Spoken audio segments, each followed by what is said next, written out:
Welcome to the Thanksgiving edition of the MLB All-Time League. Last week was the week of the sweeps, leaving half the league thankful for healthy jumps in the standings. The Pine Tar Bandits combined dominant old-school pitching with clutch hitting to cruise to a 3-0 series victory over the Doo-Whoppers.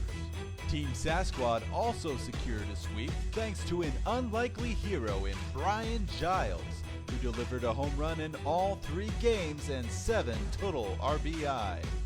Chuckwagon fans earned their sweep with solid pitching and a barrage of hits from their stud with a stick, Larry Walker. And finally, hitMachine victimized Team Formidable, putting up an unworldly .420 batting average across the 3-game series, with standout performances from Hank Greenberg, Mike Schmidt, Shoeless Joe Jackson, Juan Gonzalez, and Hack Wilson.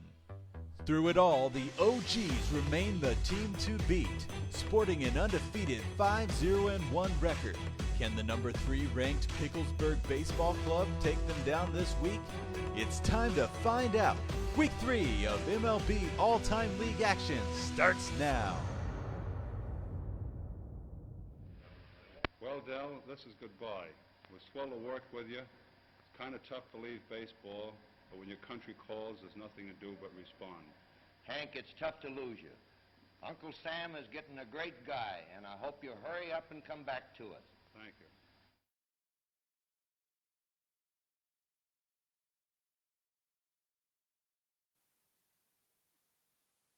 you. Ladies and gentlemen, we are back. Week 3 results in the MLB All-Time League.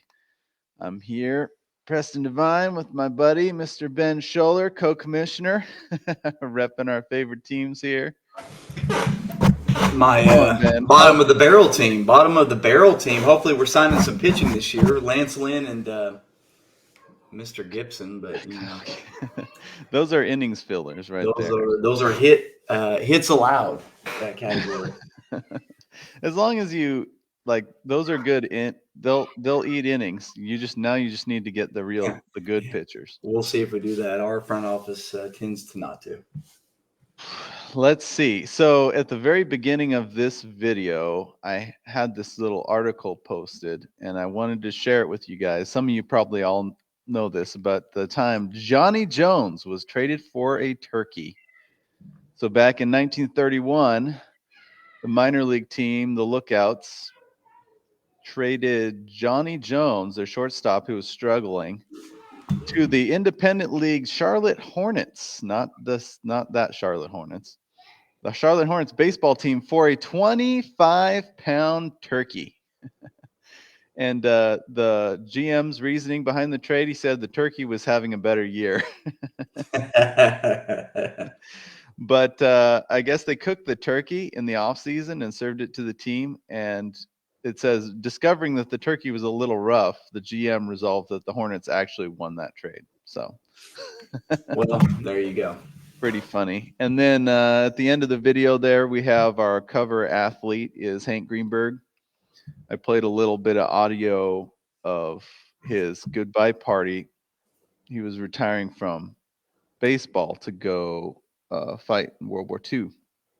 And we're still, I know we're in Thanksgiving time, but we're still not that far off from Veterans Day. So definitely very thankful for all the professional athletes back then who put their careers on hold or even ended their careers to go fight in the war. And actually that theme will pop up 2 more times in our stream based on some polls we made. So absolutely cool. Big one too. Major props, mad respect to Hank Greenberg. Let me see if the chat's working here. We're going off oh, look at that. It is. Although it says Facebook user. Yeah, I had to pull up Facebook to see who was commenting. There's a I wish I didn't lose that link. Maybe I can get it back somehow. That would be Mr. Jacob Mosby making those comments. Yes. Let's do the worst team in the league matchups first. So actually, now that you mentioned that, that's a perfect segue Jacob Mosby. What is our first matchup of the week, Mr. Scholler? We've got Jacob Mosby versus Mark Jacobs. And in the polls, let's see what they look like in the standings. Mosby's had a rough go of it, 0-5-1. I feel as if he believes that we are purposely pulling his worst offensive stats because, for whatever reason, they have not been great. And Mr. Mark Jacobs, who is he? Quazy Quakers? Quazy Quakers. Quaker 1-4-1. So somebody could potentially get to the middle of the standings. We'll see. But I think they're both hoping to gain a little bit of momentum here in week 3.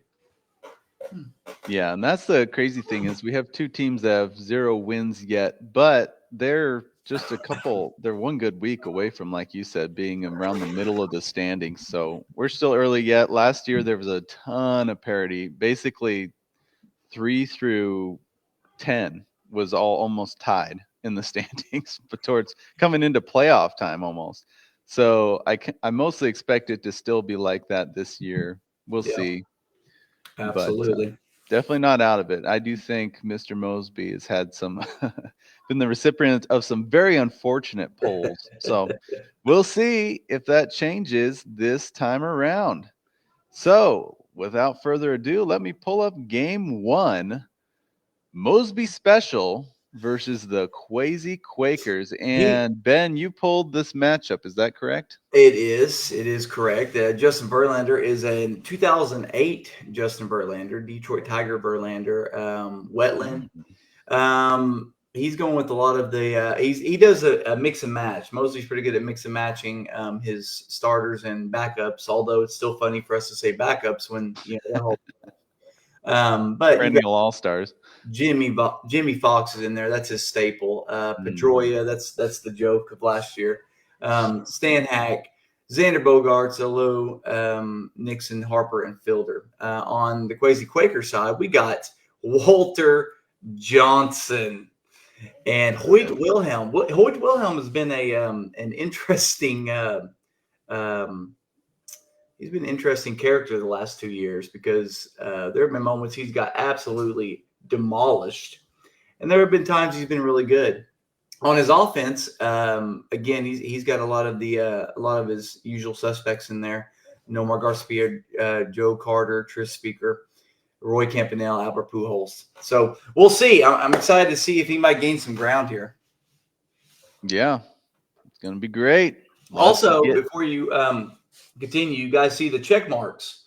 We have added this to hopefully not miss any or make any mistakes on the matchups again. So each time that we tally up the numbers, we're going to be able to put a check mark, and it's going to automatically send it over to the score. So that's a good addition Preston's added. Yeah, that I was already thinking I wished we had something like that. And then Mr. Brett Morgan made some suggestions. I did some Google searching, and this is why I came up was the best. So as you can see, when I click on it, it automatically tallies it up there. So yes, that will be a good addition, I believe. All right. Let's get it. Our hitters starting off week 3 for us. Mosby Special. What do we have? Copy here. Bring it over and paste. Okay. All right. So we've got a 303 batting average, which is one of his highest this year. Low, only 1 RBI, no home runs. Oh, snap. 3 runs, 4 walks. So the counting stats are very pedestrian, but just stolen base in there. That's good. That's helpful. We've got a high batting average. 3 for 5 from Dustin Pedroia. Yes. Look at Dustin. The man himself. Otis Nixon popping in 2 hits and a walk. And the 1 RBI. Yeah. Stan Hack with the stolen base. Stan Hack. Otis Nixon was his last pick in the draft, his last round. So okay, we'll 7 strikeouts is kind of a lot. 3 runs. This is a little, I don't know. Definitely an opening for Mark's Quazy Quakers here. The OPS action here. All right. Can Mark snap back? What have we got? Ooh.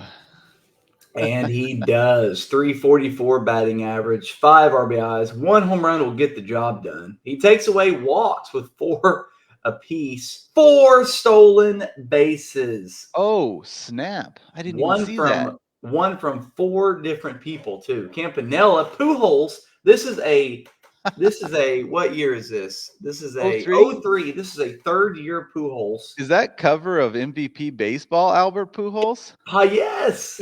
Yes. 2 for 3. 2 was it? What do you have? Was it 1 for 2 with 3 runs, 2 walks, a home run, 2 RBIs, and a stolen base. How about that? Dang, that's a great line. No strikeouts either. Dang. 2003, Albert Pujols. Well, hits from everybody except for Billy Herman and Ryan Howard, but they both contributed. Well, never mind. Howard contributed a walk. So let's tally him up here with our fancy new Quazy Quakers. Takes hits by 1, runs, homers, 5 RBIs, walks will ties, 4 stolen bases. Jeez. Okay, so we're sitting at a 7-0. And Mosby still can't catch a break on offense. Good Lord, man. Well, in Verlander we trust, I guess. It's going to have to be, well, Walter Johnson on the mound. He was our Cy Young, our pitcher of the year last year, Walter Johnson for Brent. So, man. Well, this one might be running away from us. So we'll get into the pitching pretty quick here. Let's see what 2008 Justin Verlander. That's still Tigers Verlander, probably. Yeah, it was. All right. What do we got? Oh, yuck. Well, that cements it just about. Yuck. 5 2/3, 4 earned runs, 8 hits, 4 walks. This was that Verlander that, people start talking about Verlander being elite later on in his career, because he did get touched up for the Tigers quite a bit when he was younger. He does not get a save. That might have been a blown save. I'm not sure. John Wetland, 1 earned run, 1 hit, 1 walk, or 1 inning pitched and 2 Ks. Not a great line. Not at all. Both pitchers giving up runs. All right. Well, Brent said Walter Johnson will be tough to overcome, especially in these circumstances. Let's see what we got from him. This is just stat padding at this point. Yo, wow. He tosses an absolute gem. Now, I do have a note here. He did not get an IIS because he gave up 2 unearned runs. So, but he did get a quality start. Did not even get the win. If I'm not mistaken, I feel like they might have ended up losing this game with this line. But 8 innings, 7 hits, no walks, 6 Ks. And Hoyt Wilhelm gets an IIS just to add a little salt. And a win. He picks up the win. And a win. He picks up the win with the strikeout. So this is not going to be good. What a legend. All right. Oh, yes. Oh, no. This is not going to be good. Okay. He got one. There you go. He got one. There you go, Mosby. Wow. I think that ties for our highest margin of victory for the season.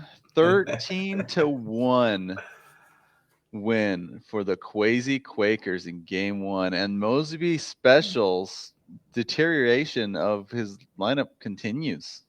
Man. Jeez. What can you do?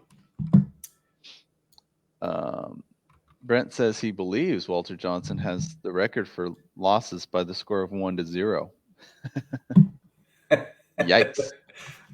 He needed Hoyt Wilhelm is what he needed to not blow that save. Jeez.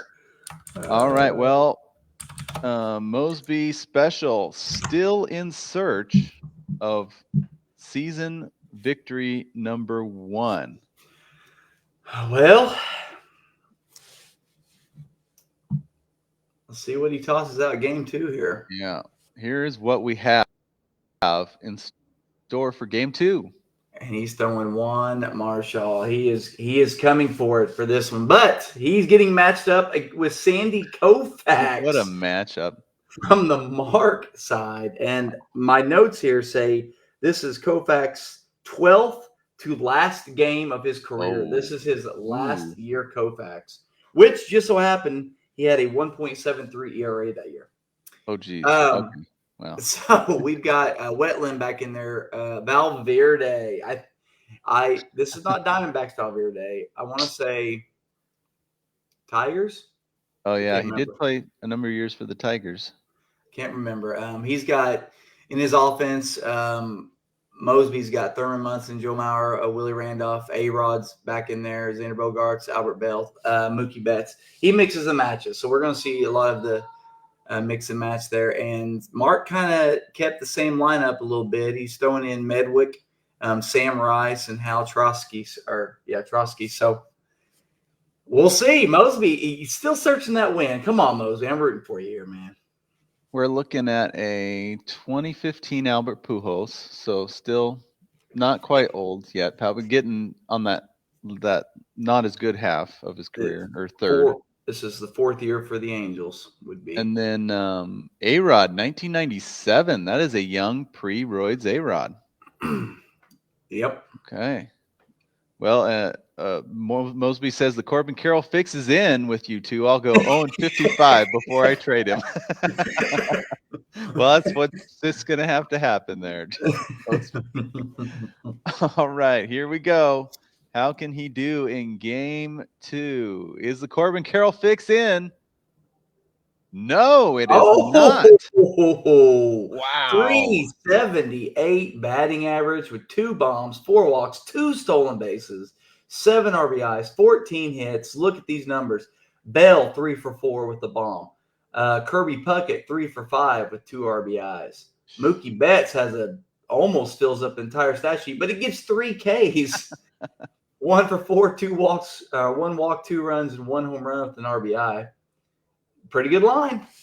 Great line. Albert Bell, 3 for 4 with a 3-run bomb. Jeez. Young A-Rod picking up that stolen base. And Joe Mauer, how many stolen bases did he have? Let's click on that really quick. In his career, just 52. He has 5 per 162, and he picked up a stolen base. Wow. Love it. Well, here we go. Mosby trading Corbin Carroll to the back-to-back tryhards confirmed. This is We're the show. Going to be hard to beat. I think his team finally coming out there and just saying, we're going to win this one. We want to win this game. We'll see, though. Nothing's for certain. What does Mark have for us? 256. But 5 walks, 8 RBIs. That'll play. Albert Pujols with another stolen base, and this is Angels Pujols. This has to be 35 years old Pujols. He did some smart things in the base house even later in his career. Remember when he took that extra base on Puig because Puig wasn't paying attention? I love that. And he does the That was great. Medwick had a home run, 2 RBIs, 3 for 5. Good line, 1 for 3 from Michael Young with an RBI, but 0 for 5 from Campanella. Yeah, that's tough. And a big 0 for 4 from Garcia Parra, 0 for 9 between the two of them. But yeah, Medwick coming in off the bench, going 3 for 5 with a 2-run bomb. I love it. Sweet. All right, well, let's tally it up. Mosby takes hits, runs, homers. RBIs goes to Quakers, as does walks. Stolen base to Mosby, strikeouts to Quakers, batting average to Mosby. So 5-3, still relatively close. Mosby is, you know what? Hey, this is the best he's started this year.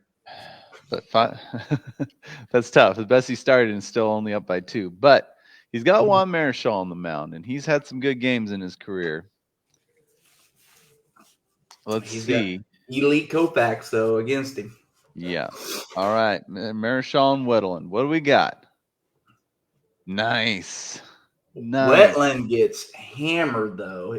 That might have been a blown save. But Juan gets a win and a quality start. 9 innings, 6 hits, 1 walk, 7 Ks. Jeez. And Wetland, a third of an inning with an earned run and a hit. So collectively, though, you're looking at a win, a quality start, a 1.93 ERA, and a .86 WHIP. He said, at least I'm not hearing there's a door open for Mosby. There is still a door open for Mark, though. Well, with Koufax, this is a pretty good pitching line, and with a 2-point padded lead, he's looking pretty good here. But let's see what Koufax and Valverde can do. Come on, Koufax. Let's Come see. down to them. This is where legends are made. What a pairing, Koufax and Valverde. I know. Who would have ever thought that? Oh, no. Funny thing, before I continue with these numbers, talking to Travis yesterday at Thanksgiving, and he said, when I can't see it on my phone real well, I just wait for Preston and your reactions. And if you freak out, I just kind of know. Well, here's one of those times. Sandy Koufax, 4 1/3 inning, 4 walks, 5 hits, 4 Ks. He had a 6.24 ERA with a 2.08 WHIP. And Valverde gets an IIS and a save, but yeah, he did his job. And Brent said sometimes he was stroke inducing, but now there's a note on this game. Right now we have a 6.75 Ks per 9 on both teams. But if you look over here underneath the Ks per 9 of the actual pitchers numbers. Yeah, I got to scroll down so you can see it. There we go. So Mosby, we have a 6.7524. And for Mark, we have a 6.7542. Sorry for the dyslexic people out there. This is really confusing, but we're looking at Mark, a 2.4 versus 4.2. Mark will take that category by .0018. Jeez Louise. We'll see if that even made much of a difference here. So Mosby takes wins, quality starts. Quakers takes IIS thanks to Valverde. Strikeouts to Mosby. Ks per 9 to Quakers. Saves to Quakers. ERA and WHIP to Mosby. He will take it 10-2. We have a victory. Good job, Mosby. Look at Mosby on the board now. Let's go. Corbin Carroll's going to look great in my uniform, man.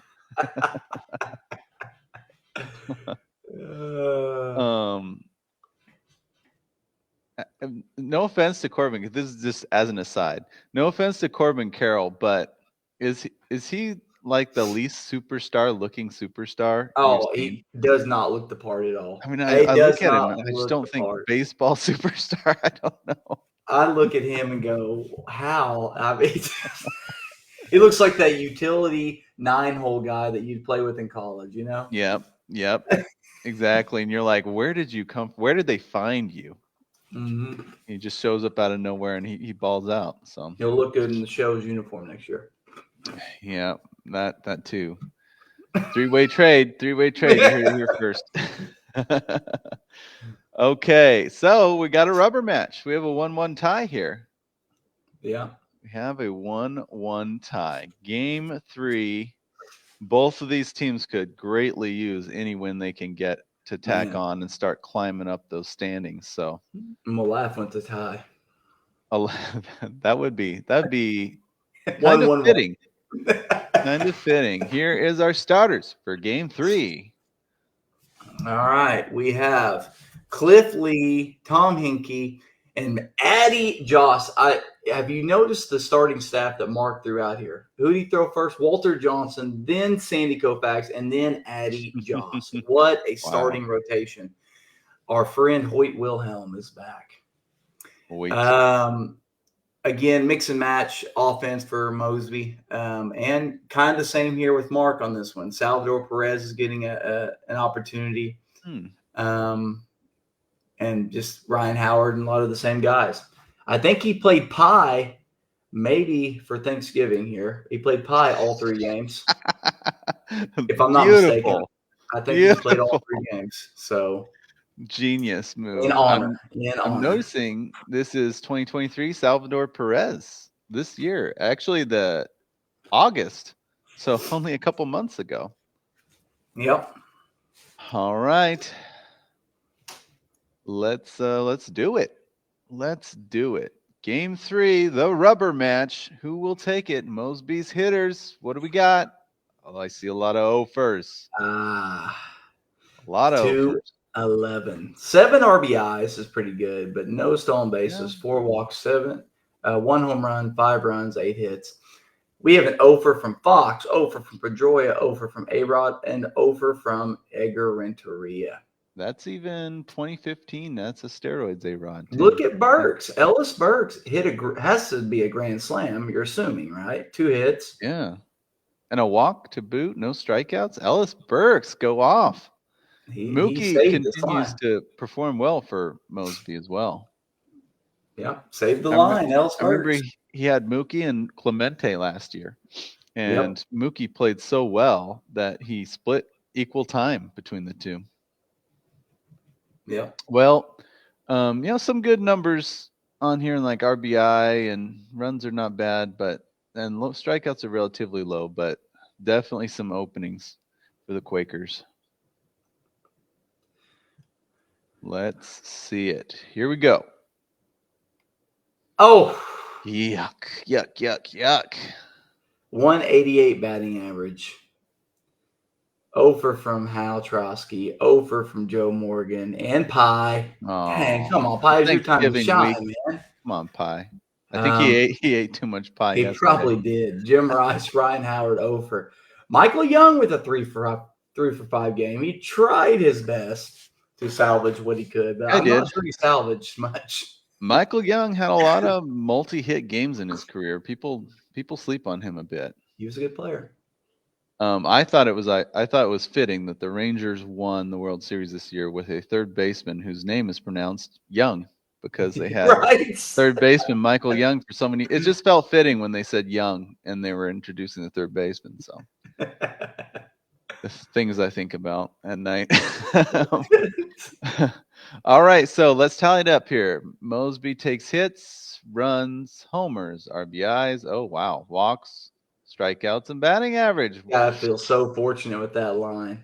Oh, yeah, with the 211 batting average, he's sitting at a 7-0 lead going into pitching. And Cliff Lee on the mound.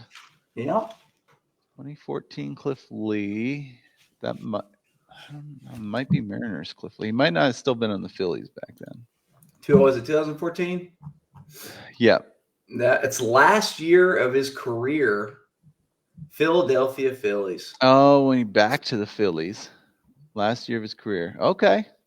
Well, older Cliff Lee. All right. Well, what does older Cliff Lee have for us today?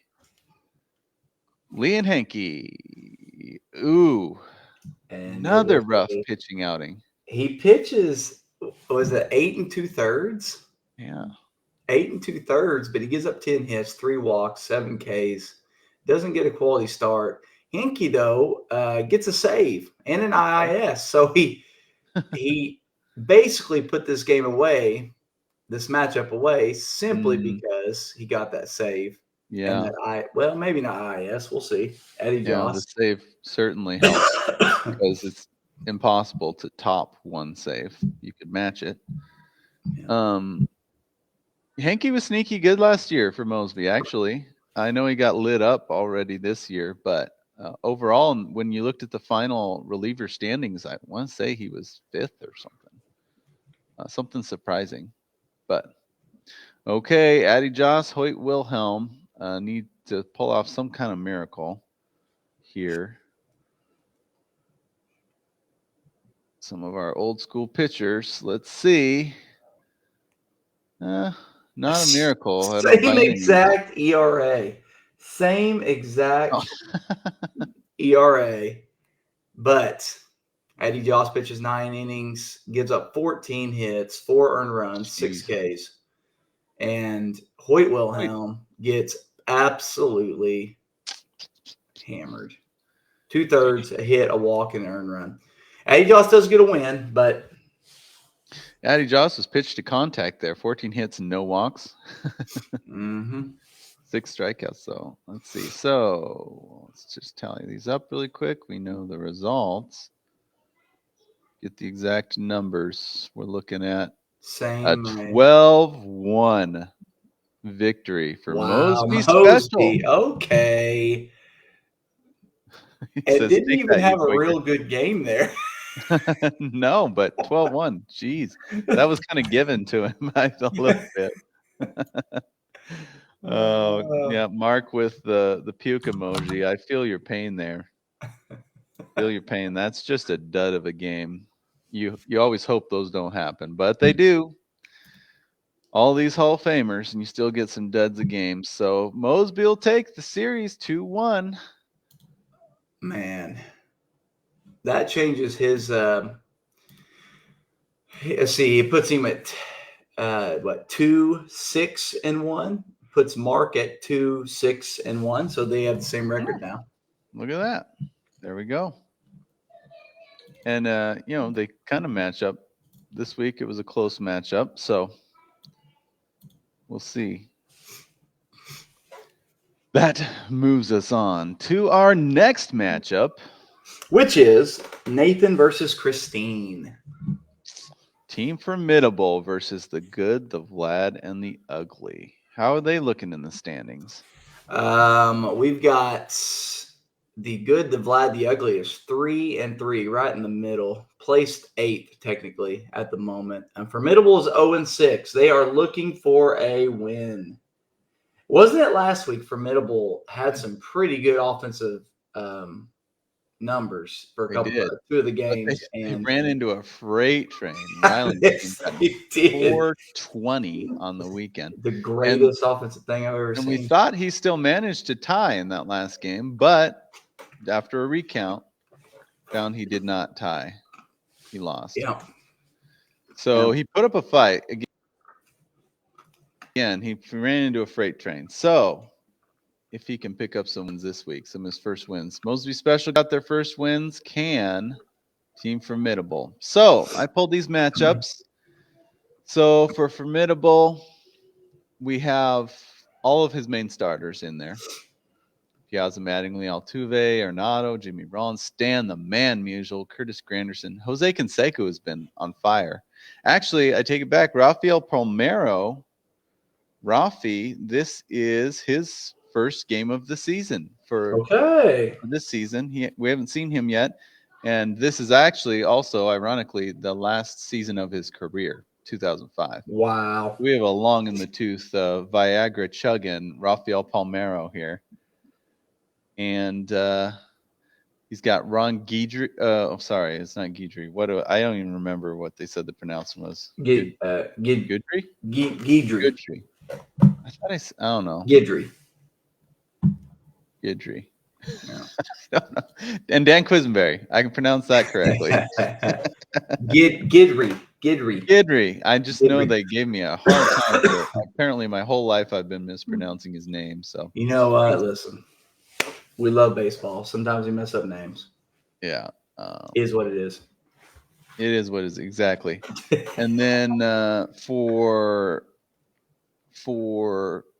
Christine's team, we have a lot of her big hitters. There's George Bell in there, but we got DiMaggio, Tony Gwynn, Miguel Cabrera, 2012 Miguel Cabrera, and Bob Gibson on the mound with Raciel Iglesias, which is a great combo.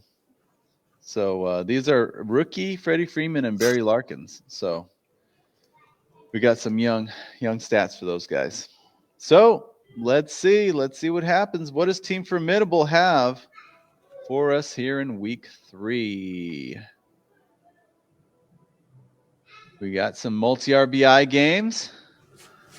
Jimmy Rollins, 3 for 5, 3 runs, a 2-run homer. Jose Altuve, 2 for 6, 2 runs, a walk, and 2 RBIs.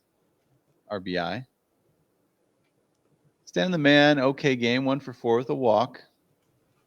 But look at old Rafael Palmeiro, 2 for 2, 2 walks. What a nice addition to have on your roster. To be able to just throw in there DH. He had a stellar career. Yeah, that's a nice guy to have as a backup. So, what do we think? 297 batting average, 6 RBIs, not bad. Runs are okay. This is a decent stat line. It's good. It's a good base. We'll see though. He has a little PTSD here with last Yeah. week. Yeah, poor He had guy. good stat lines last week and got beat. Let's see what Christine can do. And this is as Brent disclosed, a triple crown winning Miguel Cabrera. So let's see if we got one of his many good games from that season. Not bad. I don't know. Not bad. Triple Crown Miggy goes 1 for 4 with a walk, a run, and an RBI. Excuse me. Hits for everybody except for Freddie Freeman and Tony Gwynn. Yeah. But not a lot of multi-hit games. Joe DiMaggio, 2 for 3, 2 runs, 2 walks, and an RBI. It's kind of what you would expect out of him. But I don't know. Counting stats a little low. We snagged 2 stolen bases. Roberto Alomar and Charlie Blackmon. That's huge for this for the line that Nathan put up because he had that 1 home run. He didn't get a home run, so he didn't get the match that category. So the stolen bases will cancel that one out. It's true. Formidable takes hits, runs by 1, homers, RBI ties, walks goes to good to Vlad and the Ugly. Has just stolen bases, strikeouts, batting average to Nathan 4.3. Okay. We got a battle. Okay. Coming to pitching. I love these battles when it comes in just about even, boy. Because pitching can go any direction. Yes, it can. All right. Ron and Dan. What do we got, Ron and Dan? Let's see.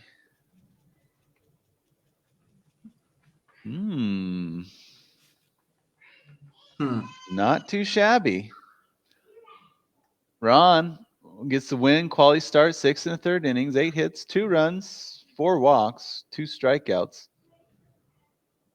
Not bad. A bit of a Luke Weaver type line there. Yeah. A little low in the strikeouts though, and look at Dan Quisenberry. He gets a save, 1 1/3 scoreless innings.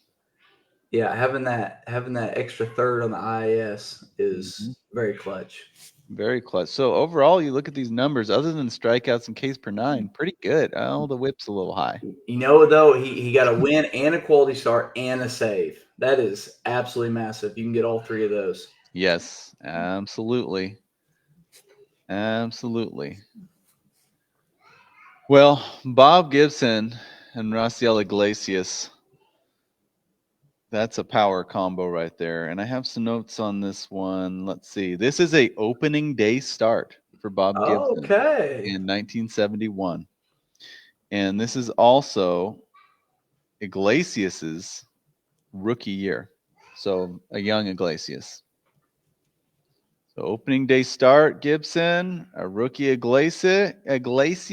What do we have? Aha. Ooh. Also not too shabby. Gibson doesn't get the win. He gets a quality start, though. 9 1/3 innings, 7 hits. He pitched so many innings, man. He says, don't take me out. Leave me in there. 2 runs, 4 walks, 5 strikeouts. A little low for Gibson. But Iglesias. So this was the last save of his rookie season. Wow. For Iglesias. He gets the save. He throws the scoreless inning.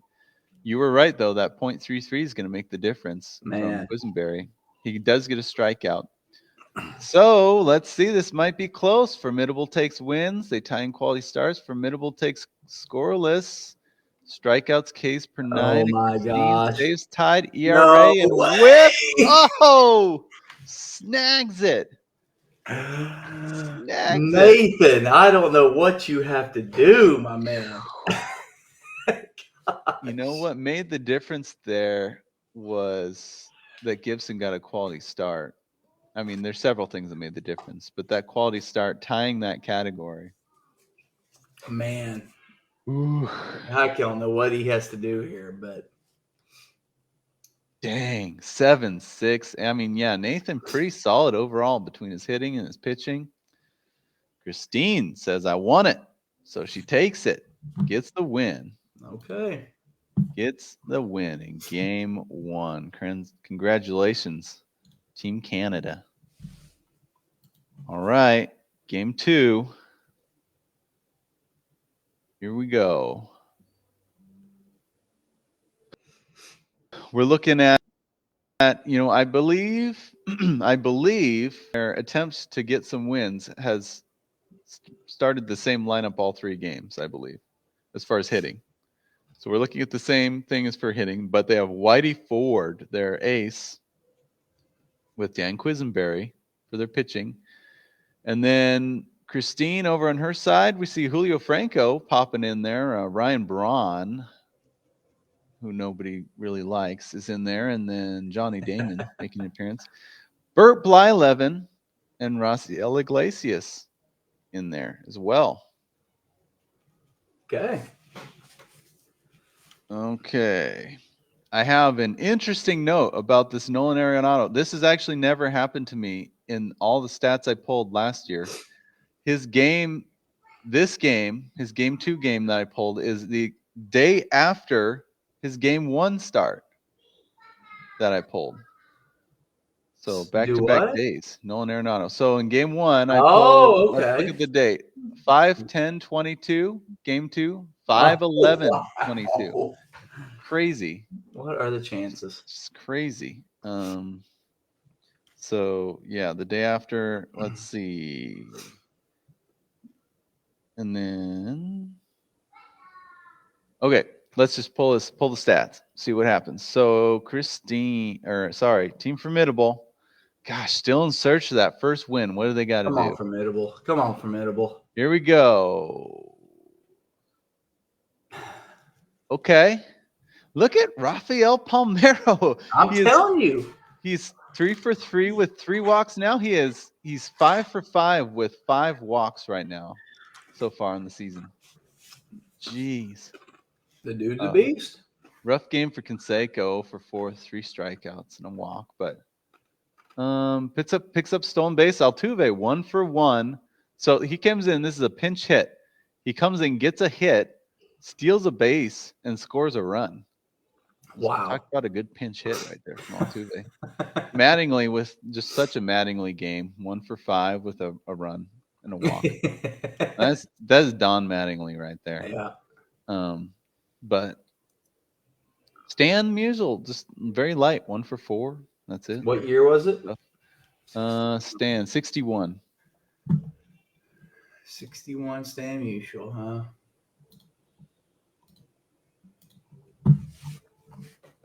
Yeah, later in the career, 40 years old. Batted .288 that year. So I have some notes before I pull Christine's numbers here. For her catcher, Ernie Lombardi, this is the 15th to last game of his career. So very much toward the end of his career. Joe DiMaggio, this is interesting to me. This is his 17th game back from World War II. Wow. So he took a several-year hiatus. We can even see from here.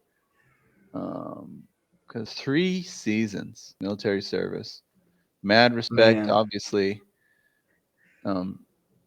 So, yeah, this is his first season back from serving in World War II.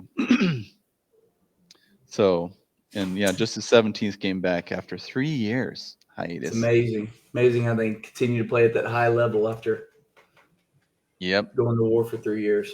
Well, let's see how they did. Ooh, some good lines on here, but then we got like 3 duds in a row. Three guys 0 for 4. Franco, Braun, and Joe DiMaggio. A little rusty, I guess. That kind of hurt him. Otherwise, there's some great performances here. Like Freddie Freeman, 2 for 3 with a walk, a run, 3 RBIs. Is that a 2013? It is.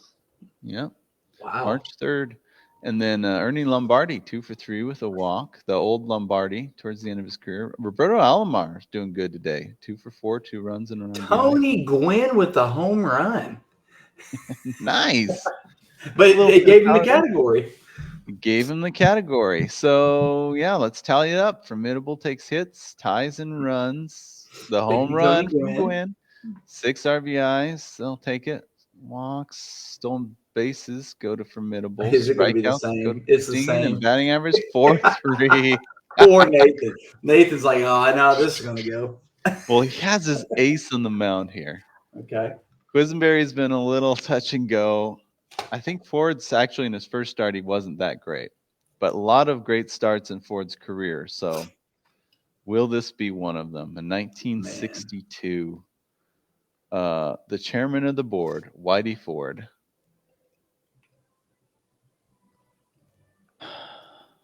Another, as we would say, another Luke Weaver start here.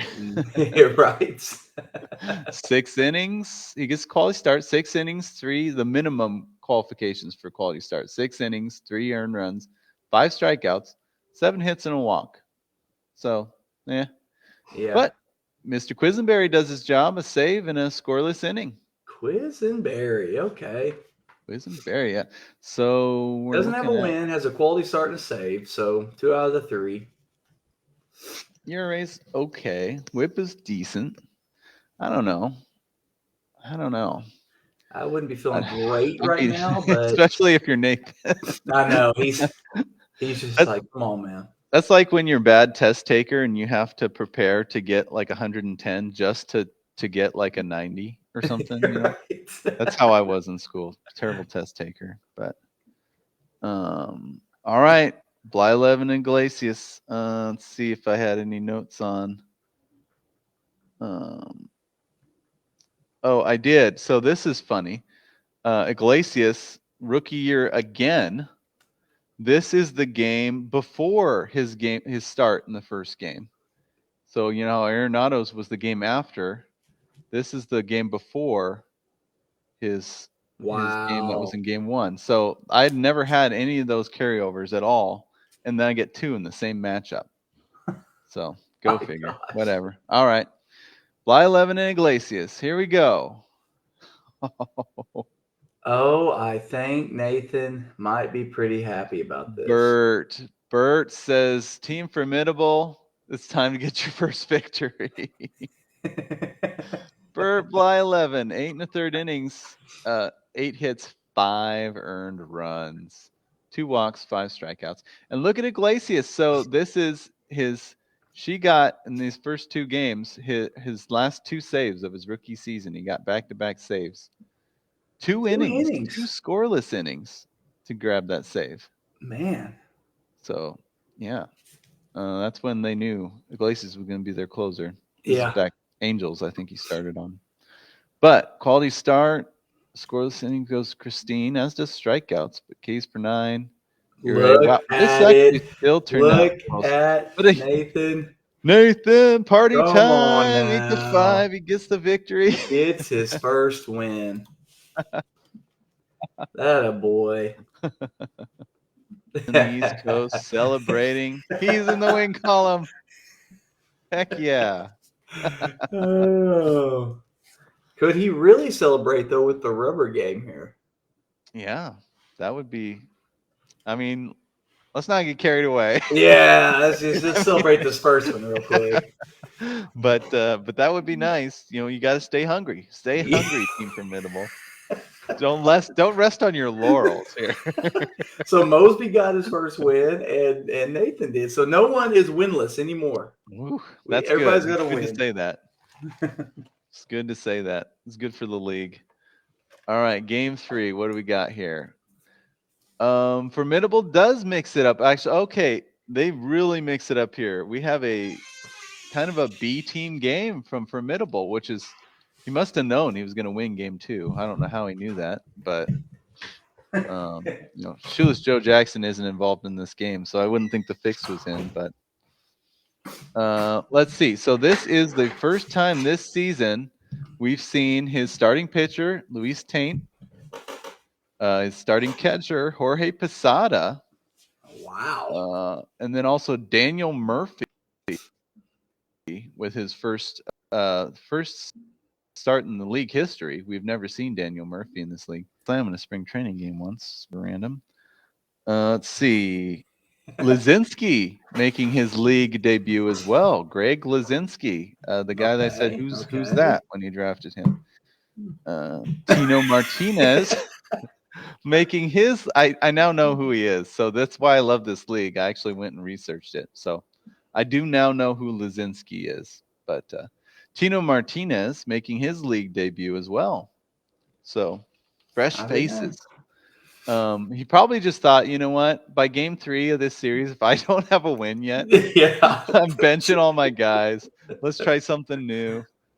And then over for Christine's team, she's got Lefty Grove and Joe Nathan. That's a fun combo. She's got Mickey Cochran in there.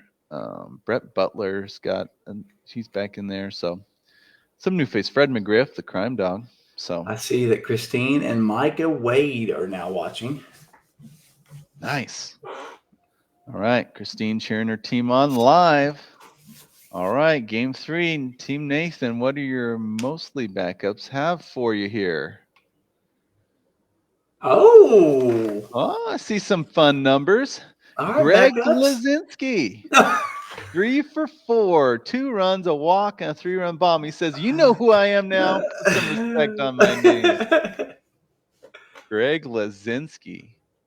And Robin Ventura, 2 for 3, 2 runs, a walk, and a solo bomb. Okay, that's very good from your backups. Good overall contributions. The only offers were Eric Davis and Jorge Posada, but Davis still managed an RBI. Probably sack fly or something. Yeah, so not bad. That's 6 runs, 6 RBIs. Not bad. The 8 strikeouts is high. Yeah. Okay, Christine. This is actually Julio Franco's rookie season of his long career.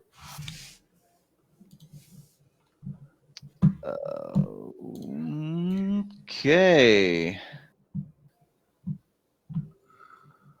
Not super inspiring. Not disastrous. Julio Franco in his rookie year, 3 for 4 with a solo home 0 run. walk. Nathan has to be happy right now. 0 walks. Yikes. I did hit a second home run there to tie the home run category. Bill Madlock with a 2-run homer. Man. But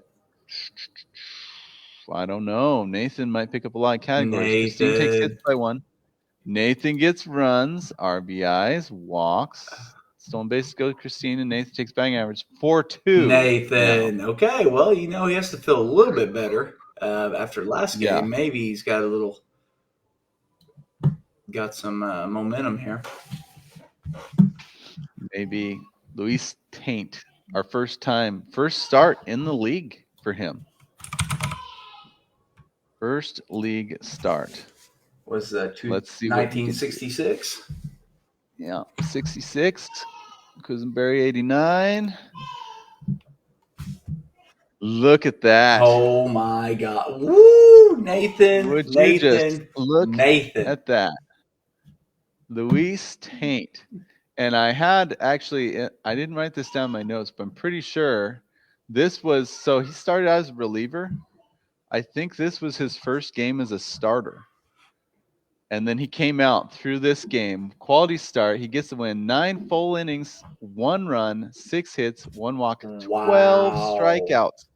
After this, they said, "Yeah, you're a starter." Yeah. He's a starter then. You can't ask for much better of a pitching line than this. You have to be feeling pretty good about this, Nathan. And Quisenberry, not a safe situation, but a scoreless inning with a strikeout. Christine says, "Seems like my team performs better when I'm not watching." You're behind the 8 ball right now, Christine. This is tough. Gosh dang, a .9 ERA and .7 WHIP with a killer Ks per 9. Oh, wow. Christine's going to have great games and ideally snag a save from Joe Nathan to get that category. This is going to be tough. Could she do it? I don't see Lefty Grove. Oh, Nathan just popped on too. Nathan just got on here. Oh, man. Come on now. Nathan, look at that game from Luis Taint. Beautiful. All right. Lefty Grove, Joe Nathan. Here we go. For all the marbles. Dang. I mean, not It was a bad at good all. start. It was a good start. Not bad at all. He gets the win, the quality start, and he also pitches a complete game. 6 hits, 2 runs, 2 walks, 6 strikeouts, but that's half as many as Taint had. We're doing them right Joe now, Nathan, Nathan. We are doing your matchup right now, game 3. sadly not a safe situation for Nathan either because he throws a scoreless inning. He walked 2, but he got out of it. So they're tying wins, tying quality starts, tying scoreless innings, but Nathan takes strikeouts, Ks Look per at 9, Nathan ERA in the go. whip, 8-2. Runs away with game 3. So, Nathan, as a recap, since you just hopped on here, you lost game 1. I'll show it right here. Game 1, 7-6. 7-6. You won game 2, 8-5. 8-5. And then you just won the one. series. 8-2. Congratulations. So 2 wins and 1 loss going on the board for Team Formidable. 1 win and 2 losses. Tacking on for the good, the Vlad, and the ugly. That will drop her. She'll be 4-5 record-wise. And Nathan will now be in the win column. He is 2-7-0. He says, praise God. It's a Thanksgiving miracle. Lots to be thankful here. He got the win, though. The game 3, he put a bunch of backups in there, and they came through with the win. Yeah. Lazinski, man, 3 for 4 with a 3-run bomb. He hit it. Come on, Nathan. All right. It has to make you feel good now. Oh, that sucks for Christine. Just go 1 and 2, and then she's got to go back to work. Oh, well, because in Canada, they celebrated Thanksgiving about a month ago, I believe. Their Thanksgiving already happened. So whatever you guys did this week, do the same thing next week. Oh, that's funny. No, it was all your guys. It was all your players. Let's see. So that brings us to our next matchup, and who will that be? Brett Morgan versus Tony Ducey. Ooh, another Canadian here. Brett Morgan is 4-2, and Tony is 3-3. So this is going to be a very good matchup here, right here in the middle. Mm-hmm. One of these teams could vault to the top half if they happen to get a sweep. Yeah, for sure. Sasquad with a sweep last week. That's right. Actually, that's right. Trying to ride that momentum from Brian Giles, freaking home run every game, 7 RBI. Make us feel silly. Unlikely hero. So let's see if we'll see some more Brian Giles, and we do in game 1. Of course we do. Why not? Yeah. He went with the same lineup except his DHs are different, all 3 games. So This is what we will see this entire series except for the DHs. He went with Max Scherzer and Kenley Jansen. Again, I still think Kenley Jansen's one of the best options in this league for closer. This is a 2018 Max Scherzer game. I'm trying to check my notes here. And pretty good back then. I don't know if anybody ever guessed. I don't think anybody guessed this, but I put a one of the highlight pulls was somebody's first career game, and it was an outfielder. Wow. And it just so happened to be Mr. Andrew McCutchen, June 4th of 2009.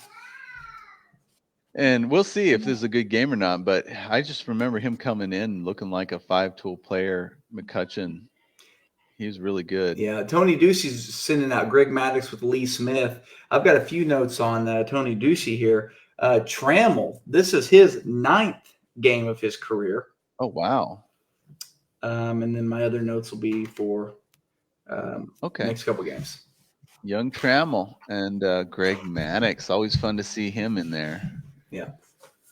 Okay, we'll see. Let's see how young spry Andrew first career game McCutcheon does here?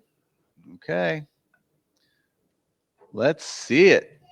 And he Oh! performs 2 for 4 with 3 runs, a walk, an RBI, and a stolen base. In his first career game? He just came out and How showed game. him. Brian Giles, Amazing. 0 for 3. Brian. Oh, what do you? We still got to. I mean, you can't hold him back completely. He still managed to walk and a run. Yeah, he did something. Johnny Bench, 0 for 4. I think he's from Binger, Oklahoma. I'll have to confirm that. But Cal Ripken, 0 for 4. But, man, David Justice, Carlos Beltran, Andrew McCutcheon, Francisco Lindor, Eddie Call, they all have made this a pretty good stat line going into the pools for Tony. You can't stop Brian Giles. The least you can do is to hope to contain him. So they contained him as much as they could in this game. But sitting at 12 runs right now, that's going to be hard to beat. 12 runs on 11 hits. Talk about efficiency as far as scoring. But, yeah, no homers. Still managed 5 RBIs. I don't know. Pretty good. 324. Pretty good. Let's see if Tony can top that or at least tie it. We'll see. Interesting note here. Andrew Jones. This is Brett Morgan's boy. This is his. He needs to be in the Hall of Fame. Going against him. What's he going to do? Shoot. Is Jones going to burn the hand that feeds him here? 0 for 1 with 2 walks for Andrew Jones. That is not Hall of Fame worthy there. Interesting. Yeah, it's not a great line from Tony. 0 for 4 from Fisk. No RBI? Oh, wow. 0 for 2 from Trammell. Al Kaline, though, 2 for 2, 2 runs and 2 walks. Kaline things. That's right. 1 for 5 from Carew, 1 for 4 from Santo. Not great from Tony. So, Tony, this has been a theme for him this season is I feel like his Achilles heel has been serious power problems in his lineup. And that continues more than ever here. No home runs, no RBIs. And what's funny, Frank Thomas should bring some power. Even Andrew Jones, some, Kaline for sure. Dwight Evans had some power, but we're not seeing it yet. Fisk had some too. So I don't know. We'll see. Let's tally it up. This might be a bloodbath here early. Hits, runs, go to Sasquad. RBIs. Oh, you're right. I'm making this hard on myself. Old dog's new tricks is tough, man. I know. Yeah. Strikeouts tie, batting average. Look at that. It tallied it up for me. 6-0. Man. 6-0. Can anybody beat Morgan right now? Let's see what the pitching does, but my goodness. This is like late season versus Mosby, Brett Morgan we're seeing here. That was wild. That team, there was something in the air. They just couldn't be stopped. That was wild. But Scherzer and Kenley Jansen, that's a fun combo. Those two play together in LA, maybe, when Scherzer was there for a hot minute? Or was Jansen? Jansen was already gone when he at. Okay. This might be the only time you've seen these two, but the way Scherzer's flying around from team to team, they could still be teammates before their career's out. Yeah. Okay. Scherzer and Jansen. Let's see here. Okay. 7 innings, 4 hits, 1 earned run, 3 walks, 4 Ks. Gets a quality start. Kenley Jansen, just like I said, 1 inning, 1 IIS, 1 K, 1 save, 0 whip. We've seen a lot of pitching matchups already from the pools that they miss getting the IIS by just 1 earned run. Oh yeah.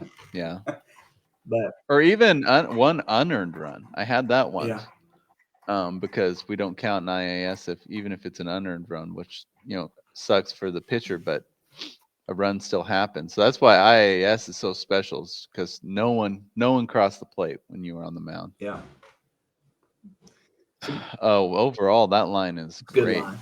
Especially when you're going into it 6-0. Yeah, no win. The Ks per 9 are a little low, but Maddox not known for strikeouts so much, and that .88 WHIP is going to test Greg Maddox. But if anyone can beat 0.88 whip, it's probably Greg Maddux. We'll see. I probably just jinxed him, but we'll see what happens. This is what, 1998 Greg Maddux.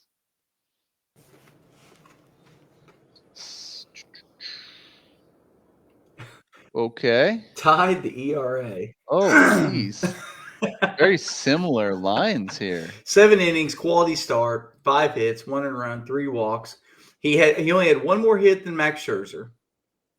He had 1 more strikeout than Max Scherzer. Quality starts, almost identical lines. Jeez, man. And then Lee Smith too. Same exact. It is identical to Kenley, except for one. Wow. Except for what's the difference here? Greg. I don't see it. Greg Maddux had 1 more whip, 1 more hit. So that whip category is going to Morgan because of that 1 hit.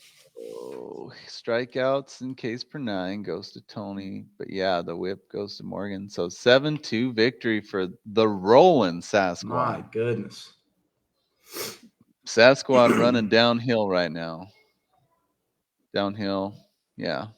They're not going downhill. They're running downhill. Yes, they are. Yes, they are. Shoot. Well, Tony, can you bounce back in game 2? Remains to be seen. Let me pull up game numero dos. Here's our starters. All right. So this is Chuck Finley's first appearance of the year. Oh, first appearance in the league. We didn't have him last year. Oh, no one did, huh? No. First league appearance. So that's cool. Jeff Reardon, Kevin Brown, Francisco Rodriguez. And then again, like I said, Morgan's running with the same lineup except for Bobby Bonilla at DH. Fan favorite. And then we've got a lot of the same guys down here. We got Dick Allen in. Willie Mays, he didn't play last game, did he? He's back in the lineup. Didn't. Frank Thomas, Carlton Fisk, John Olerud. Okay, he's got power bats. A lot of power bats in this starting lineup. So we'll see if his bats can wake up. I always like Chuck Finley. He's just a steady Eddie pitcher for the Angels. Yeah. The Angels weren't great back then, but he was just for years good pitcher. Let's see. And well, we'll cross the bridge when we get to it. All right, let's go. Let's go. Hitters for Team Sasquad. They're on Fuego. What do we got? Ooh. All right. 8 strikeouts, 5 walks, 3 RBIs, no home runs, no stolen bases. Just 3 runs scored. Not great. 2 for 3, Eddie Collins. 2 for 4, Cal Ripken. There's Brian no stolen bases. What did he do? 2 for 3. With a run and a walk. Dude, it's hard to contain Brian Giles. Johnny Bench is combined 0 for 9 right now. Jeez. Didn't he go 0 for 4 game 1? He did. Very uncharacteristic from Johnny Bench. That's tough. Goodness gracious. I'm going to click on him and look. Yeah, Binger, Oklahoma. Well, yep. Yeah, he went 0 for 4 with his strikeout in game 1. So he's 0 for 9 with 3 strikeouts today. Yikes. Okay, well, the good opportunity here for Mr. Ducey. Yeah. All right, here we go. No. This is one of the highlight pulls that I focused on Wednesday. This is the record-setting worst batting average that we've ever pulled. 0.069, 2 hits, 2 runs, 5 walks, a 12 case. Holy crap. How can that 4 strikeouts from Ron Carew? Jeez, that if I had to guess, you could count on one hand how many 4 strikeout games Rod Carew had in his career, if that. I mean, that might be the only one. Oh, man. This is bad. 2 hits, 2 for 29. Don't even know what I don't know what to say. Tony, sorry, buddy. Wow, that's all you can say. You look at the names and you go, you couldn't do that again if you tried. No, this is it's like trying to shoot the moon in hearts and you just don't you miss by one card. Right. So therefore, the team that's rolling down a hill is going to be able to win runs with 3, RBIs with 3, and strikeouts with 8. Yeah. Yeah, as Nathan said, he probably had hardly any 3 strikeout games as well. I mean, Rod Carew is such a good contact here. Insane. All right, so let's tallying up. We're looking at a 5-0. So with that line that Morgan put up, he does not deserve a 5-0 lead going into pitching. But that's where we're at. Now, wait, oh my goodness. We have went 2 games so far with Tony, and he has 0 RBIs. Or homer. Jeez. Well, yeah, that goes without saying. 0 RBI. He did not get an RBI game 1 either.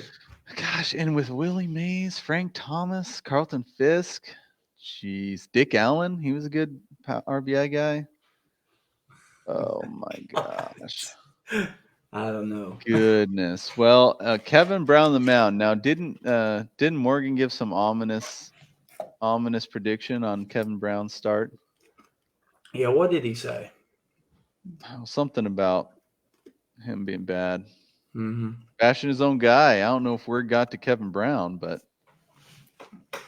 we'll see. We'll see if he took it personal. All right, 1997, Kevin Brown. This is before he bashed his hand on the dugout wall for the Yankees, I believe. And 03, K-Rod. I love K-Rod. Interesting. 1.77 whip combined. He went 7 innings, 11 hits, 3 earned runs, 2 walks, 4 Ks. Francisco Rodriguez pitched a third of an inning and got a strikeout. Exactly. He just one guy and he K'd him. Beautiful. He did get a win and a quality start, though. So yeah, 11 hits and 13 batters on, and he only gave up. Well, he gave up 3 runs, but so the whip's not good, but pretty decent numbers otherwise. K's are middle of the road. Chuck Finley and Jeff Reardon. That's not, yeah, right. I mean, I have to remind myself this is the all-time league. That's not necessarily all-time league names. Sorry, Tony. Yeah, we apologize. I didn't think I'd be calling that combo out. Prove us wrong. Brian Giles has proved us wrong. So has love to see it. Baby Doll. Baby Doll's proved us wrong. Lazinski proved me wrong. Okay, Finley and Reardon, 94, 92, similar years for these guys. What do we got? 9 innings. Look at he wins Reardon. IIS by a third of it. One batter. One out. 9 innings, 6 hits, 4 earned runs, 3 walks. Since he gave up 4 earned runs, he does not get a quality start. That would have been huge. But he I'm not sure it's going to be enough. Reardon went 2/3 of an inning, struck out 2 guys, and got a save. So he did great. That swayed several categories for him, but it's not going to be enough, like you say. 8-5. Just Tony's hitting just really tanked this game. I mean, like you said it, that's the lowest batting average in league history. Yikes. I'm sorry, Tony. I don't know what to tell you on that offense. So, yeah, we'll see. I mean, it all can change in one game. These are all-time league teams, so. But Morgan's got some kind of crazy virtual momentum going on here. I don't know what this mojo is. If he got some sort of voodoo doll, I don't know. We'll see. Okay, game 3. Will we see our first sweep of the weekend or not? Game 3, this is Bob Feller's year before getting sent to the war. Ooh. Year before. Again, Morgan's going with the same offensive lineup except for Brian McCann at DH now. Sam McDowell's pitching. He sent Francisco Rodriguez out for a second game this week. Kenley gets only one appearance. Bob Feller and Lee Smith, and then I see Chase Utley in the lineup now. Dwight Evans, Bob Johnson. Okay. So, McCann. Tony, How much of a homer pick is Brian McCann? Oh, well, not at all. Are you kidding? I mean, come on. I mean, he is good enough to be a backup catcher in an all-time league because catcher's the least deep position. But I mean, you gotta imagine a bit of a homer pick there for. I mean, a little bit. Yeah. All right. He's probably fighting air whenever Andrew Jones got picked. We got his boy Chipper. He had to reach into the second round to do it, but he got Chipper. Next year, Andrew Jones, 3rd round. Are we calling it right now? So he got Chipper, but we haven't seen Chipper. That's weird. He's saving all that goodness, and he's still winning. Right. Yeah, and still winning. I mean, maybe that's his good luck charm. I don't know. Okay, let's see what we got here. Johnny Bench woke up. Okay, 2 for 3 with a homer, 2 RBIs from Johnny Bench. He only got 6 hits total, though, 207 batting average. Carlos Beltran with the 2 for 4, 1 RBI game. McCutcheon 1 for 3 with a walk. A lot of offers. Just 1 strikeout, though. Offers, but just 1 strikeout. Ripken Jr., 0 for 4 with a K. That'll probably hold up. No stolen, but did he have no stolen bases all series? I think you're right. No, McCutcheon, his first game. Oh, yeah. He got 1. Okay. All right. McCann's debut. He gets a walk and an RBI, but no hits. Huh. Well, all right. I got to think 5 RBIs is going to be hard for Ducey's Delights to overcome here. But I'm trying to fuel them here. Use my ridicule as fuel here. Michael Jordan. Come on, Ducey. Come on, Ducey. What do we got? Well, he's going to take a few categories. 1 for 4, Fisk with a run and an RBI. He still doesn't get a home run, but he got 3 massive RBIs. Still won't win the category, but really, Ron Santo not doing much this week. Dick Allen had 3 walks. Jeez. But still won't win the walks category. Is those the only walks he got? Or wait. No. I'm looking at it wrong. No, he got 8 walks. Okay. Yeah. He'll take that. Let's tally it up. So Ducey's gets hits, runs, homers and RBI go to Sasquad, walks go to Ducey, strikeouts Sasquad, batting average to Ducey, 4-3 lead. Okay. Ooh, can someone take down Sasquad, or will he get back-to-back sweeps? He's got Feller going versus Sam McDowell. You got to feel good about having Feller on the mound. I would feel good about that that comparison if I'm Ducey's Delights. But Sam McDowell, he's a little underrated. He's had some good games in his career. See what he can do. He's had some bad games too. So, all right, Sam McDowell and K-Rod. Okay. McDowell, 7 innings, a quality start, 7 hits, 3 walks, 3 Ks. Low on the Ks, another one earned run appearance. So he doesn't get the IIS. Francisco Rodriguez gets an IIS with a hit, a K, and an inning pitch, but no save. Still no save situation. Well, those are decent numbers. Yeah, without the quality start there, or the win, or the save, that and some low strikeouts definitely leaves the opening. Definitely leaves opening here for Tony to try to stave off a sweep. Bob Feller and Lee Smith. 1941 Feller, 1990 Lee Smith. Hey, do you know what number Bob Feller was? Oh, I should know this. No, I don't remember. Have you seen my Facebook post? Uh-oh. Is he number 19? Number 19. Number 19. What does he do? What does he do? I'm thinking something special. Oh, Look at that start. 9 innings, 1 win, 1 quality start, 7 hits, 2 walks, 13 strikeouts. And just to add some IIS, Lee Smith pitches an inning and a third, gets a save, is perfect with 2 Ks. Jeez, a 13 strikeout complete game shutout. Bob Feller, we love to see it. Yeah. Love to see it. That was an incredible game, and some people, no one guessed it. Some people picked up on the hint that the 19 had to mean something. It had to mean something. Mm-hmm. Yep. Bob Feller, I didn't realize number 19. He had a few numbers, but this year he was 19. Okay. He was 19. Well, that was incredible. So that's gonna Tony. Look at you can stop a moving train. He takes wins, takes IAS of 10.33. Jeez. Strikeouts, Ks per 9, 13. Saves, ERA 0, whip 0.87. Look at this 11-3 blowout. Man, Tony's, Ducey's delights. he was We don't need a done. hit.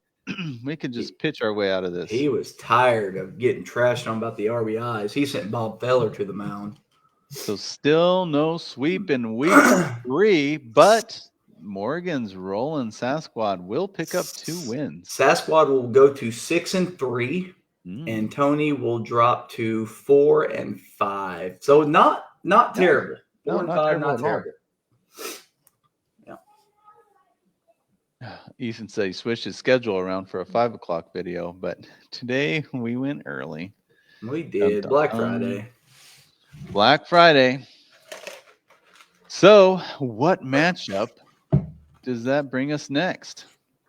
Next matchup will be Wade Walker versus Ryland, which is hitMachine, correct? Versus Tiger the Lilies. Tiger Lilies. And Tiger Lilies are 1-4-1. He is looking for a couple wins today. hitMachine is 3-2-1. Could very easily vault himself up to the top half here. Well, this is where when we talk about your luck can turn quickly. hitMachine was towards the bottom of the standings, and then last year just went bananas with a 420 batting average. So we're not sure which hitMachine team we'll see this week. Something in the middle. Yeah. Struggling. The absolutely bonkers good. We'll see. That last week offensive performance was one of the best 3-game series pools I've ever seen. Yeah, one for the ages. Absolutely. Okay, cool. Let's pull game 1 out here. This was a game where I pulled the stats. So I'll show you what we got going on here. We have, let's see. So for the Tiger Lilies, Gary Carter, Harmon Killebrew, our cover boy for the week. Knapp was Joy in there. Wade Boggs, Derek Jeter. Of course, his buddy Derek Jeter. Rocky Colavito, Dale Murphy back in there. Hank Aaron, Jim Bottomley in DH. Tom Glavine on the mound with Goose Gossage in relief. That's a nice combo. So for hitMachine, Bill Dickey, Hank Greenberg. Sorry, I take it back. Hank Greenberg was our cover athlete, not Harmon Killebrew. Jackie Robinson, Justin Turner in here. Troy Tulowitzki, Shoeless Joe. He was hot last week. Mike Trout batting 0.83 on Come the on, year. Michael. Michael, you got to do something. And then Chuck Klein and Hack Wilson had a great week last week as well. The old timer, Ed Walsh on the mound with the flamethrower Billy Wagner in relief. Ed Walsh is a one-time champion of the league. So Walsh and Wagner, 90-year difference between those starts. Crazy. Okay, well, let's see. See if I had any notes. I think I had one note on this. This is the first time we've seen Glavine this year. For Gary Carter, this is his last season, 1993. And then for Hank Greenberg. This was his last season in 1946. So that audio I played when they said it's tough to see you go, Hank Greenberg was going off to join the military. Okay. This is his last season before that. Okay, so game 1, Tiger Lilies hit machine. Let's go. Let's see what happens. What do we got from Tiger Lilies? Boom. We have a great game from Dale Murphy, 4 for 4 with a run and 2 RBI. Knapp, 3 for 5 with 2 runs and RBI. A stolen base from Jeter, but 263 batting average. Kind of light on the counting stats, huh? Yeah, there's some holes here. 10 hits though. That's a decent number. Only was that 263? Yep. Stolen base, but as we've seen today, it seems like stolen bases have been tough to come by. Just 1 walk. Kilbrew 0 for 4 with a walk and 3 strikeouts. Uncharacteristic for him. Hank Aaron 0 for 4. Oof. So Jeter 0 for 4. I don't know. Well, the hit machine they were hit machine for true to their names last week. You got to imagine Tiger Lily's in trouble right now. Here we go. Oh. Wow, just 1 RBI from a solo homer from Troy Tulowitzki, 2 for 4 with a solo homer. But lots of hits. But again, kind of low in the counting stats as well. But I don't think Tiger Lilies did enough to overcome some of these. Yeah, I think you're right. Chuck Klein, 3 for 4, 3 runs, a walk. Mike Trout, 1 for 4 with a run. 1 for 4. We'll take that. We'll take that at this point. Michael Trout, what are you doing? I don't know. So let's see. Hit machine takes hits, runs, homers, RBI to the Tiger Lilies, walks to hit machine, tied in stolen base. Oh, Greenberg got a stolen base. Nice. Strikeouts, Tiger Lilies by 1, and batting average. So we're looking at a 5-2 lead for hit machine. Yeah. Going into pitching. And these Tom versus Ed. Pretty good matchup here. Tom versus Ed, an old schooler versus a 90s guy. 90s, 2000s guy. Tom Glavine. Make sure I don't have any notes on this really quick. I don't. All right. Glavine's first outing of the season, as I said earlier. Here we go. Glavine and Gossage. What do we got? Not too shabby. Not amazing, but Glavine win, quality start, 6 2/3 innings, 6 hits, 3 runs, 1 walk, 4 strikeouts.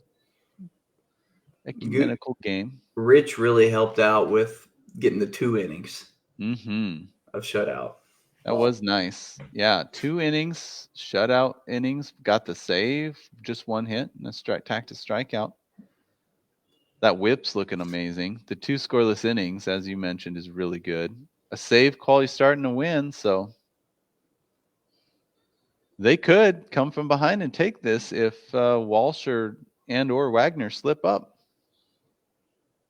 Man, and it's gonna be tough though. Ed Walsh and Billy Wagner. Yeah, 2 good players. Great players. Here we go. Walsh and Wagner, 90 years apart. What did they do? Wow. Yeah. They did GOAT things right there. All-time player things. Yeah. Ed Walsh, a complete game shutout. Quality start in the win. 5 hits, 4 walks, 5 strikeouts. And then Billy Wagner, scoreless, perfect inning. Struck out the side in 1 inning. Got the save. Yeah, that's a tough combo. I saw the combos, and no offense to Mr. Tom Glavine, but Ed Walsh is the leader in ERA on StatHead for a reason. Yeah. So, Walsh blew Goose's scoreless innings out of the water. They took Ks per 9 and strikeouts. ERA was 0 and a whip at 0.9. Your 0.92 whip got beat. That's tough. 10-2 in the end. This turned into a blowout. hitMachine stays rolling. The machine is cranking at full speed ahead. Man. You know, he was like Morgan though. He rolled, and let's see if Tiger Lilies can stop it just a game short though. Tiger Lilies have been the victim of some really tough matchups this year. Yes, they have. I mean, geez. But, I mean, there's good teams. This is the all-time league. So, if you can't hold up against a good team, you're going to have trouble. Yeah. Game 2. Here's what we have for Game 2. We have very similar hitters here for the Tiger Lilies. We see Alfonso Soriano sliding in there at left. Bernie Williams in center field. So, you know, Jeter, Soriano, Williams. There's no Yankees bias here or anything. Wade Boggs, although 87, that was probably Red Sox Wade Boggs there. So, I don't know. Who's our Red Sox fan Wade in the Walker, group? how's it feel to be named after a Red Sox great, Wade Boggs? Who's our Red Sox fan in the league? Ryland. Oh, so this is a Yankee versus Red Sox matchup here. That's a good Huge point. fans Think of about each. that. Yeah. These sworn enemies, and as far as fandom, Ryland and Wade. So that's funny. Let's see if Wade Boggs can be a little what is it called, espionage here, and Red Sox Wade Boggs, and do a solid for Ryland. But Ryland's got Javi Lopez in there catching, Lee Boudreaux at shortstop, Earl Averill on DH. So it gets a couple of the backups sprinkled in there. Juan Gonzalez back in and Mike Schmidt after their crazy good week last week, and that bum Mike Trout's still in there. But oh man. Tim Lincecum making his league debut. I think he was drafted last year. Boggs did Talk us about well a guy in 96, who was really good for a couple years. Really good for about 3 years. Tim Lincecum, oh my gosh, yeah. Yeah. And then Billy Wagner, of course. Andy Pettit, as Wade would say, friend of the family. Andy Pettit with Rich Gossage. And actually, now I think about it, Goose Gossage was a Yankee as well for a while. I thought he was a Tiger for most of his career, maybe the Yankees later in his career, but I think of him more as a Tiger, but he did both. Let's see. All right. Tiger Lilies. Are you ready for this? Can they stop the momentum of the machine, the hitMachine? Tiger Lilies, here we go. Oh my gosh. Here's one of our highlights of the week. Highlight game, dude. The best pulled offensive hit total and batting average we've ever pulled. As I was pulling this game, I was just like, you've got to be kidding me. These pulls, multi-hit after multi-hit game. We're looking at a 647 team batting average. That is insane. 22 hits, 22 for 34. Holy I don't even know where to start on this one. Everybody went off. I mean, so to put it, one way to put it is 1 for 5 from Jeter was by far the worst game. The only other non-multi-hit game was Killebrew, but he was 1 for 1 with a walk and a 2-run. His one hit was a 2-run bomb. Unreal. Gary Carter 3 for 4. Wade Boggs 3 for 3 with a run and an RBI. Soriano 3 for 4, 2 runs and a 2-run bomb. Bernie Williams 2 for 3. Hank Aaron 2 for 4 with a 2-run homer. Jim Bottomley 3 for 5 even. Good man. grief. This is just incredible. Yeah, we've never pulled something like this. That's Ryland. If you overcome this, you are the true hitMachine. That would be hitMachine forever. hitMachine forever. Good grief. A broken clock is right twice a day. I was bound to get some luck. All right, hitMachine. I mean, let's see. He could take like walks. Everything else will be tough to get. Maybe stolen bases. I don't know. My Lord. All right. Let's see if you can snatch a couple categories somehow. Poof. 420 batting or 412. It's 412 and gets By skunked. all rights, that's great, but he gets zero walks though. and 0 stolen base. Those are the only categories you could steal, bro. Oh, tough. Look at Javi Lopez, 4 for 4 with a 3-run homer. Wow. Greenberg 2 for 5 with a run and RBI, looking good. Schmidt, Mike Trout. He gets a home run, but 1 for 4. He pops a solo homer, but can he get a multi-hit game this year? Can he do that? You know what's interesting here? I'm looking at Earl Averill. We never pulled his game. Oh, so we have some doors open. Yeah, the door is open. He could steal a base. He could get 2 walks. You want to pull up his game number for me? Yeah, I will. And we'll just pull it right in front of Averill. Could do something here. All right, Earl Averill. Where are you at? All right. 1266. So I'm gonna guess that's right about 1936. Let's see. No, it's probably gonna be 37. 1266. Here we go. I can enter it right here. All right. He went 2 for 4. Oh, just 1 walk. No strikeout. 2 for 4 with a run, a walk, and a strikeout. Okay. There you go. Shoot. He had the chance to tie. He just needed 1 more walk to tie the walks. And then if he had a homer, he could have tied homers, but he didn't get it done. No stolen base either. So 421 batting average. But now a 421 batting average. Jeez. So let's tally it. 22 to 16 hits and you lose hits. Jeez. 22 hits. 10 runs, 3 homers, 11 RBIs, 2 walks even takes. Oh, man. He swept hitting. 8-0. I mean, he deserves it with that kind of line. Wow. So. Holy guacamole. That is historic. So a win or a quality start or a save clinches it. Jeez. All right. So, I mean, Pettit and Goose. Let's see what you guys got. See if you can put the nail in the coffin here. Let's see. Oh, Andy Pettit. Oh, my Lord.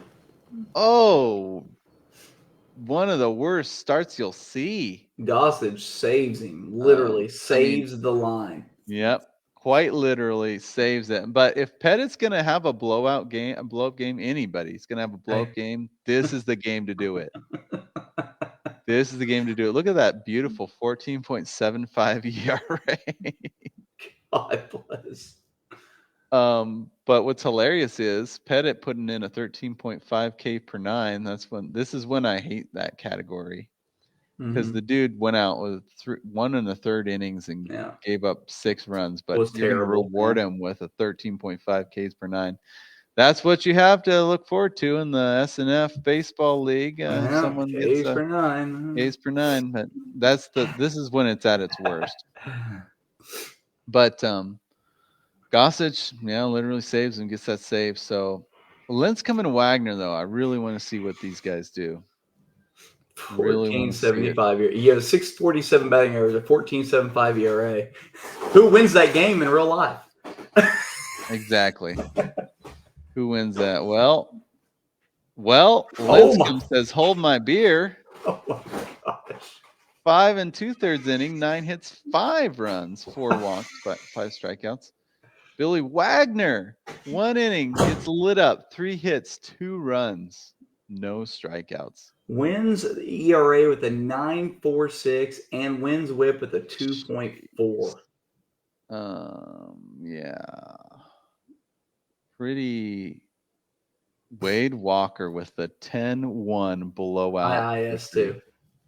You're right. 11-1 blowout victory. Whew. Geez, talk about pitching meltdown on both sides. Goose Goss Holy is the only cow. one who didn't get the memo, doing his thing, but man, I don't know. No, so what? It's 1-1 now. It is 1-1. We're gonna have a rubber match. I feel fairly confident in saying we're not going to see a 647 batting average, but I could be wrong. I mean, did they use up all their, like in the home run derby when the guy wins the home run derby and he's tired the rest of the season? I always think of Josh Hamilton. Yeah, Josh Hamilton. There's a couple other guys that did that too, but yeah, Hamilton. I mean, Hamilton might have had to do with him celebrating too hard, but a little bit. Yeah, but here's what we got for Game 3. We have a Chili Davis sighting. Chili Davis sighting. Rocky Colavito still in there. And then Mo Vaughn. This is our first sighting of Mo Vaughn in league history. Big Mo Vaughn. Gotta love it. Gotta love it. This is actually, what's funny is this is Gary Carter's last season. 2 of the 3 games he played, actually, 2 of the 3 games he played in this series were his last season. Huh. So we're getting a lot of old Gary Carter here. And then this is Bernie Williams last season here in 2006. And Chili Davis's first league appearance as well. Didn't have him in here last year. This first time we're seeing him this year. Chili Davis. Okay. About 6 months before I was born in 1986. Huh. Okay. Let's see. Oh, pitchers. Warren Spahn and Goose Gossage. That's a great combo. And then Chief Bender and Billy Wagner. 101 years apart. Wow. Crazy cool. All right, the rubber match. Let's do it. Let's no further ado. Let's go. Tiger Lilies. Well, it's not a 647, 316. Yeah, how often can you say your 316 line is less than half of what it was before? But look at Derek Jeter. 3 for 4, 3 runs, 2 solo bombs. Derek Jeter. Bernie 0 for 4 in his final season, but Chili Davis in his first look at him, he's batting 750. 3 for 4 with a run. Knapp goes 0 for 4, but gets a stolen base. I think he got hit by a pitch, if I remember correctly on that one. Or no, I think he got on off of an error, so count as out, and then he stole base against that inept infield he was facing. But we're looking all right here. The 2 home runs is nice from Jeter. Stolen base is decent. Batting average pretty good. So pretty solid. I don't know. We'll see. But he's facing hitMachine. It is the hitMachine now. hitMachine's been hot. All right. hitMachine. Oh, Ken Williams is in there. All right. What do we got? Oh. Kind of showing some humanity here. Oh. Not many good. Juan Gonzalez 2 for 3 with a run and 2 walks, and Mike Schmidt 1 for 2 with 2 walks and an RBI. But overall, not fantastic. Look at Mike Trout, 1 for 5 with a my run. gosh. We cannot get a multi-hit game from Mike Trout. It's just he refuses. So let's see. Tiger Lily's going to take hits, runs by 1. Homers, RBI is a tie. Walks goes to hitMachine. Stolen base. Knapp, stolen base. Tiger Lilies. 5-1 lead going into pitching with Warren Spahn on the mound. And a very hot Goose Gossage right now. Oh, my. Oh, my is right. Okay, Warren Spahn. Goose Gossage. Here we go. Oh, boom. Wow. Boom. Look at that. A 3-hit shutout for Warren Spahn. No walks either. Just 2 strikeouts, but who cares? Quality's starting to win, of course. And then look at Rich Gossage. He gives up the run, but he still gets the job done with a save. He gets one of a win, one quality start, one save. He's got the trio. Was that a save every game for? It was 3 games, 3 Wow. saves for Rich Gossage. What a man! And we're looking at a beautiful .5 whip from those two. I mean a .33 from Spawn. That's crazy. 3 hits, no walks. Amazing. Well, combine that with a 5-1 lead. Charles Bender and Billy Wagner gonna have to pull a rabbit out of their hats. Gonna be tough. It'll be tough for sure.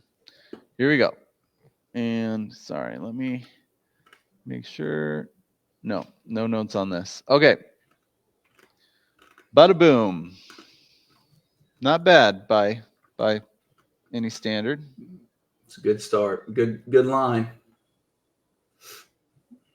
Yeah. Good line. Not going to cut it, but so quality start. 8 innings, 2 runs for Chief Bender. Billy Wagner threw a scoreless inning. It wasn't a save situation. So Tiger Lilies takes wins, scoreless innings, strikeouts and Ks per 9 go to hitMachine. Saves to Tiger Lilies, ERA and WHIP. 10-3. Look at these guys. Wow. Look at these guys. Tiger Lilies. Wade Walker's squad taking destiny into their own hands. I be dang. They say we're no longer victims. We refuse to play victim. We're here to play. So Ryland will go to 4-4-1, and the Tiger Lilies will go to 3-5-1. That looks so much better. 3-5-1 than being a 1-4-1. Now there's a chance there. Yes, and both those teams just right in the mix of it. Right in the mix of it. Throw them in there with a bunch of other teams that are in the mix. Yep. So, what will our next matchup be? We've got the incredibly talented pitching Dan Cooper versus Brett Carter. Dan the man is 4-2 this year. Wow. Facing off against the Doo-Whoppers, who are 2-3-1. Mixed results. Lots of mixed results from the Doo-Whoppers. Well, mixed results from the Chuckwagon fans as well. So this will be I'm curious about this matchup. Yeah. Curious about this one. Which you pulled the stats for this one. I did. Here's our starting lineups, game 1. We've got Mike Mussina. We've got Mariano Rivera going for the Chuckwagon fans versus Clayton Kershaw and Bruce Suter. Mussina Rivera, this is like Wade's team. What the heck? Yeah, right. How do you let this happen? Russell Martin, Yastrzemski, Sandberg, Robinson, Yap, Rose, Mantle, Walker, and Parker for the Chuckwagon fans. And then the Doo-Whoppers, he did a lot of mixing and matching. I think he's won a lot of 2-1s. So a lot of backups in this game. Vladimir Guerrero, Edgar Martinez down there at the bottom, Will Clark, Ray Durham. So this looks like a backup lineup here to start for the Doo-Whoppers.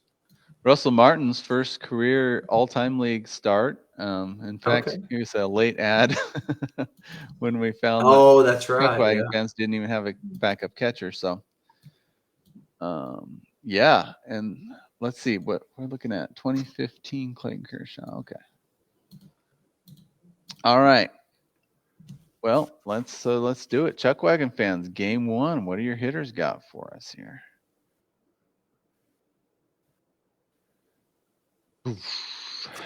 He gets a 3-for-5 performance from Ryan Sandberg. He gets a home run from Robin Yount. No stolen bases. 3 walks. Not a ton of offers. I mean, there's maybe 4 offers there, but just 1 hit, 2 hits, 2 hits, 3 hits. 7 runs and 6 RBI. That'll play. This is a fair game. Yeah, it's not bad. Huh. Okay. Larry Walker 0 for 3. He was insane last week. Okay, let's see what this mix and match team for the Doo-Whoppers bring to the table. And 314 batting average, not very many counting stats. He only gets 2 runs scored. 3 for 5 from Ray Durham. Ray Durham. RBI, no stolen bases. And he has 1 more strikeout than the Chuckwagon fans. A lot of 13 collective strikeouts is a lot for this year in this league. But Doo-Whoppers will take hits. Runs go to Chuckwagon as well as home runs, RBI. Tie and walks, stolen bases, none for either team. Chuckwagon takes strikeouts and batting average to Doo-Whoppers. So we're looking at a 4-2 lead for Chuckwagon fans. Okay. It held up. Yeah, it did. Held up. Mussina and Rivera, the Yankees combo. And this is 0-2. That would be Yankees Mussina, not Baltimore.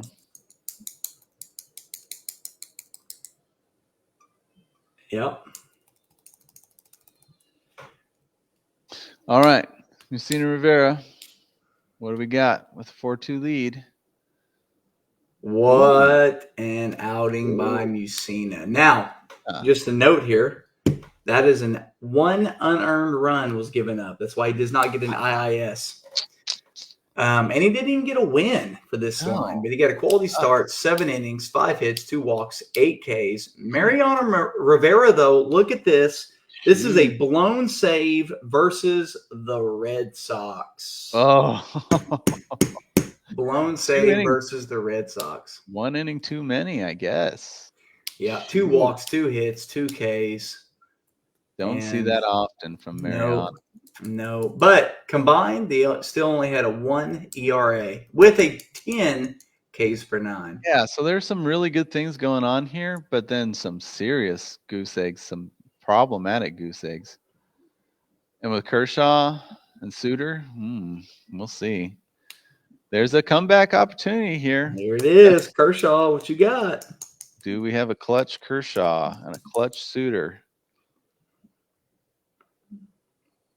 Ooh. Wow. Kershaw. Similar 7 innings. Situation.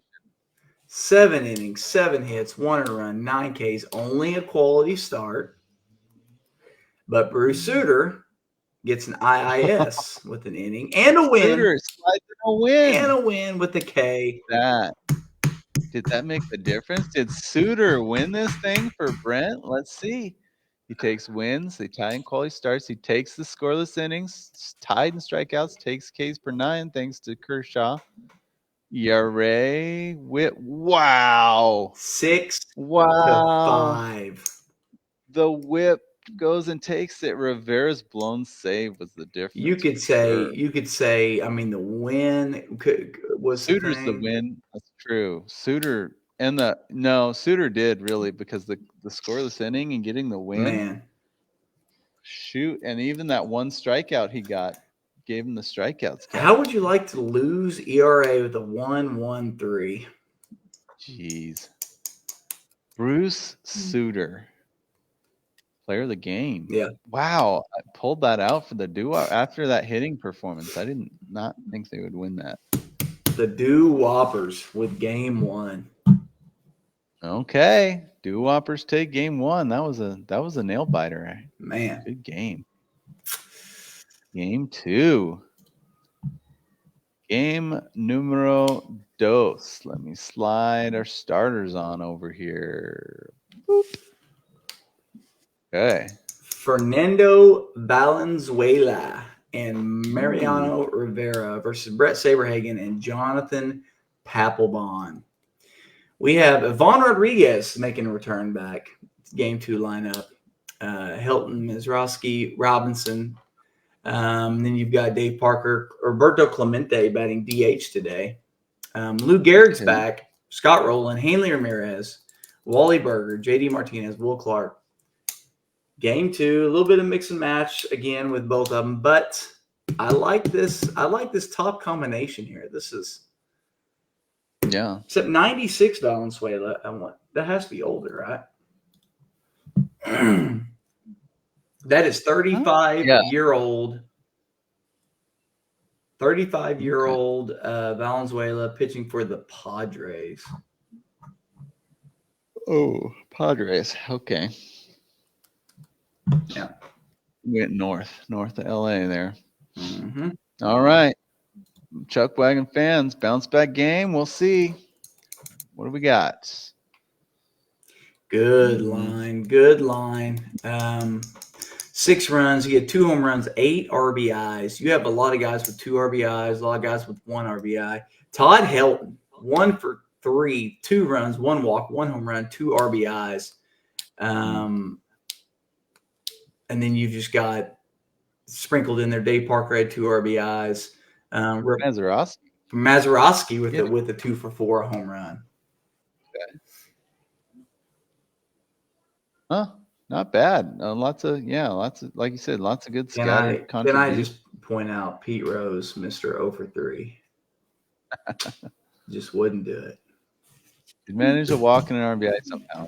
Fred Patek 0 for 4 with the 2 strikeouts. Terrible. Charlie Hustle. All right. Well, can Brett's team clap back at a pretty good line here? Oh, we'll see. We'll see. Good mixture of old and new here. Woo! Ooh. Wow. Hartnett with a 1 for 4, 1 home run, 3 RBI game. Will Clark 2 for 4 with the home run. JD Martinez 3 for 4 with the home run. Wally Berger, what? With the home run. How many did he hit? He hit 242. He had a short career. Okay. 29, 162 average. 4 home runs. Yeah. Very nice. Will Clark has performed well for the Doo-Whoppers. No stolen bases still. I mean, yeah. I had to keep checking the numbers because I'm like, man, I'm not pulling any stolen bases. Yeah. Because it's on the. I do that too to myself because it's on the end of this stat line. I'm like, am I just missing this or what? So Doo-Whoppers takes hits, runs by 1, home runs, tied the 8 RBIs, takes walks. Chuckwagon takes strikeouts, but Doo-Whoppers takes bangers. If we're looking at a 5-1 lead for Doo-Whoppers pitching. Man, it's going to be tough. Along in the tooth, Fernando Valenzuela. Let's see if he can bring out some magic late in his career. Here we go. Valenzuela and Rivera. Okay. He gets a win, gets a quality start, 6 innings, 4 hits, 2 walks, 4 Ks. Mariano Rivera, that is a Mariano Rivera line right there. 1 inning, 1 save, 1 IIS, 1 K. That's good. I mean, that's a pretty good line. Filled up the win, the quality start, the save. The Ks are middle of the line. ERA is a little high, but that whip, 0.86, is great. Well, this makes things interesting because, Brett, no offense to Brett Saberhagen, but I don't necessarily consider him one of the all-time greats. And then Papelbon mixed results is generally pretty good. Yeah. We'll see what we get from these guys. Ooh. Well, no quality start, no win, no save. I do have a note here. Papelbon gave up an unearned run. That's why he did not get an IIS. 4 Ks for Saberhagen, 2 walks, 7 hits. Had a 1.8 whip. Papelbon had a 2 whip with a hit and a walk.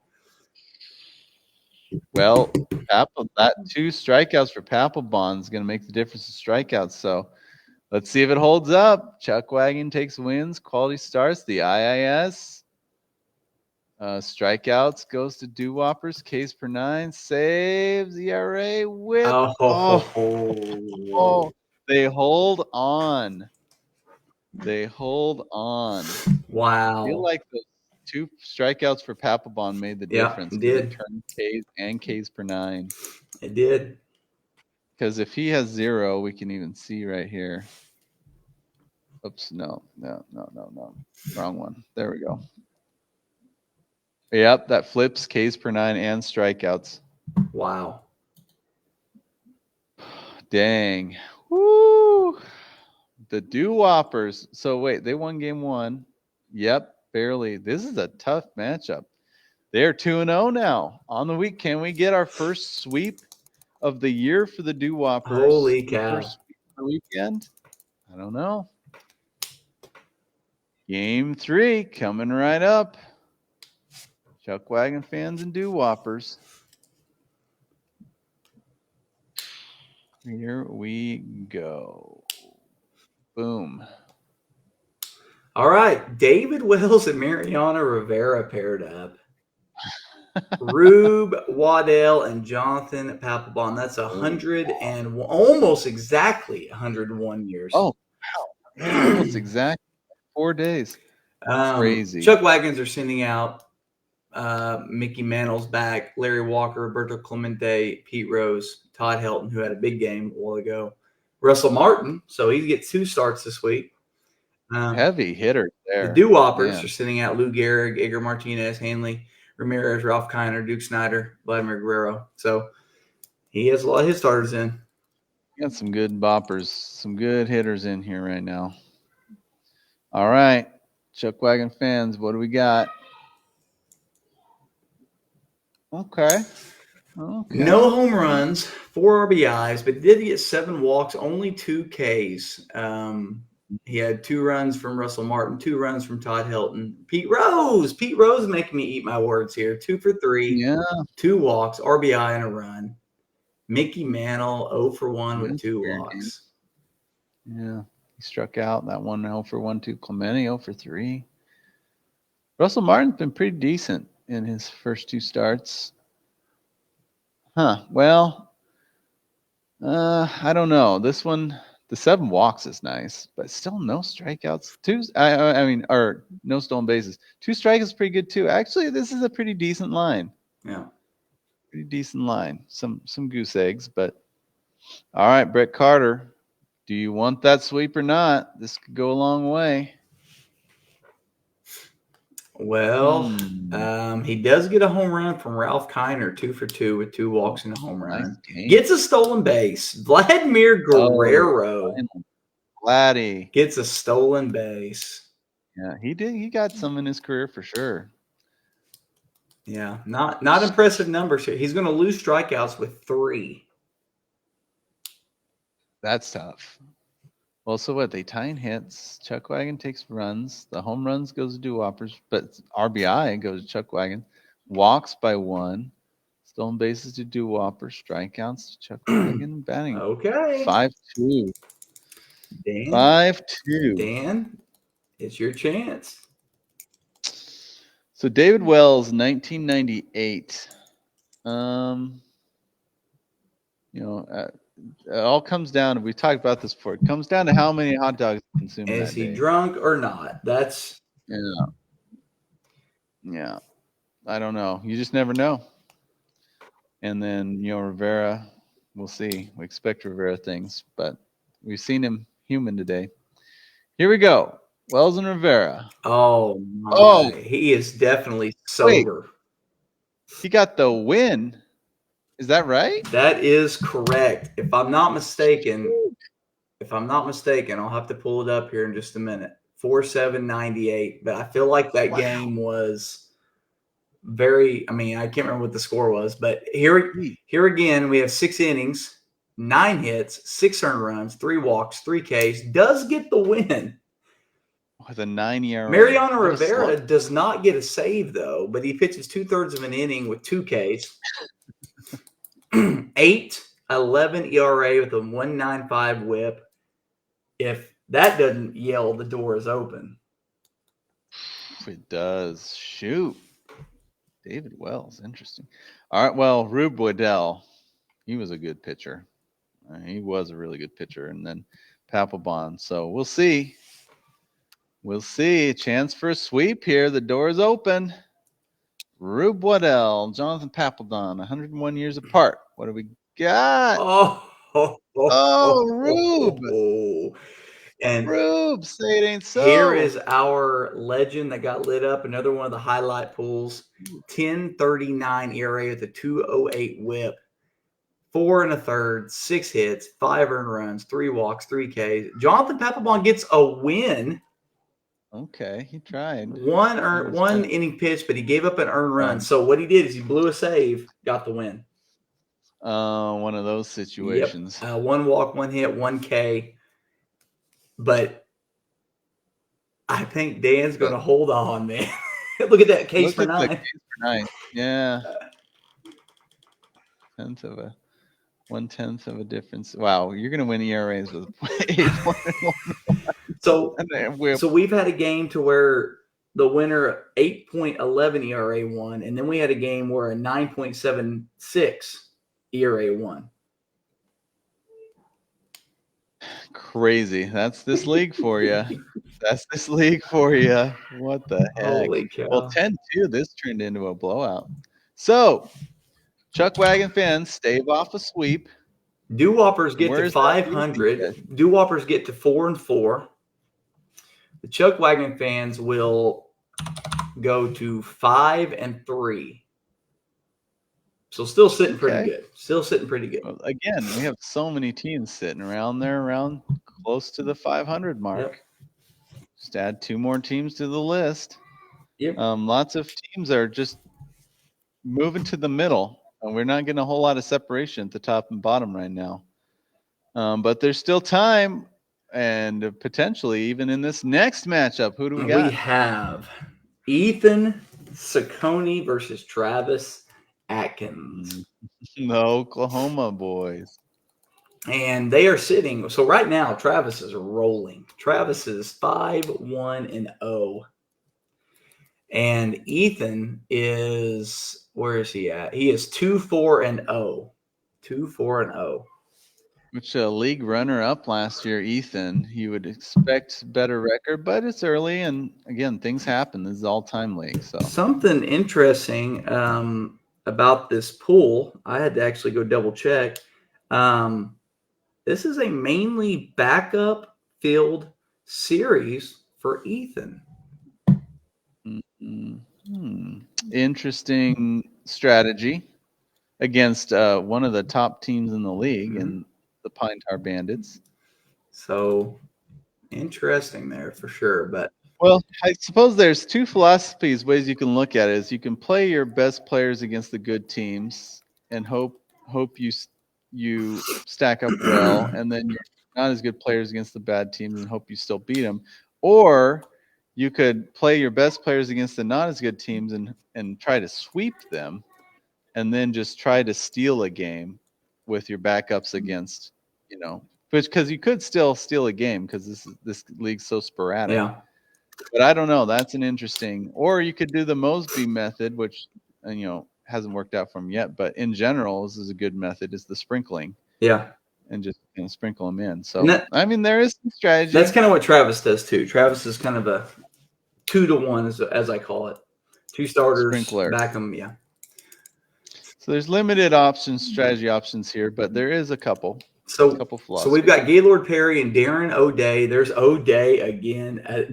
So funny to see him in the all-time league, but man, he had a rough week last week. Knapp Rucker and Trevor Hoffman is your pitching matchup. Again, backup field lineup for the Short Porch boys. Edwin Encarnacion, Marcus Simeon, Manny Machado, Cecil Travis, King Griffey Sr., Reggie Smith, Nelson Cruz, and Paul Goldschmidt. The mighty Pee Wee Reese is in this game. He had two bombs last week. For Travis, yes, we have Pee Wee Reese, Ricky Anderson, Maggie Ordonez, which I'm just looking on my notes. That this is his 13th career game, I believe. Oh, 97. 13th career game. And must have been a late call up because that was in September. September call up. Yep. Hal McRae had a great week last week. I like Travis's, mixing the kind of the newer reliever and Hoffman, a 90s, 2000s guy with the old school pitcher and Rucker. I just love seeing those combos. Okay. Let's see. Let's see what backup Ethan's B team can do. Can do against this hot Pine Tar team. Here it is. All right. Okay. All right, 10 backups. hits. He gets 2 walks from Mr. Wally. He only gets 2 RBIs though. He gets an RBI from Cruz, 3 for 4 game from Cruz with a home run, no stolen bases, and only 5 runs. Man, he has 5 strikeouts. 3 of them came from Reggie Smith. So if it weren't for him, he would only had 2. But great game, Nelson Cruz. I mean, that kind of changed the trajectory of the counting stats a little bit. Otherwise, it would have been disastrous. But yeah. I don't know. Decent. We'll see, though. Travis has been hot. He has been hot. Let's see. Travis, what do we got? The Pine Tar Bandits. I don't know. He has good counting stats, though. He batted .270. He had a 3 for 5 from Eddie Murray. 1 home run, 4 RBIs. Look at Hal McRae. Hal McRae. 2 for 5, a home run. And he had 2 dudes that got RBIs, and they combined it for 9. He got all their RBIs. Jeez. Murray and McRae, the M Ranch. Heine with the stolen base. Oh, nice. That's going to win that, single-handedly win that category. It wasn't from Ricky Henderson. Henderson got on one time. Didn't get that stolen base. All he's got to do is get on once. You got a chance. Oh, man. They shut down the mighty Pee Wee Reese 0 for 4. Shoot, let's count them up. They tied in hits. Pine Tar takes runs by 1, homers by 1, runs away with RBI, walks to short porch. Pine Tar takes stolen bases, K's by 1, batting average to short porch. So with the backups in there, managed to 5-2. 3-run deficit right now. Pine Tar's in the driver's seat. It's going to be tough to overcome. Knapp Rucker and Trevor Hoffman. Gaylord Perry, may he rest in peace. He has put up some pretty dang good games in his career. Yeah. So we'll see if we can get one of those today. That would be helpful for Ethan. He needs it. And Darren O'Day just hopefully doesn't get shelled.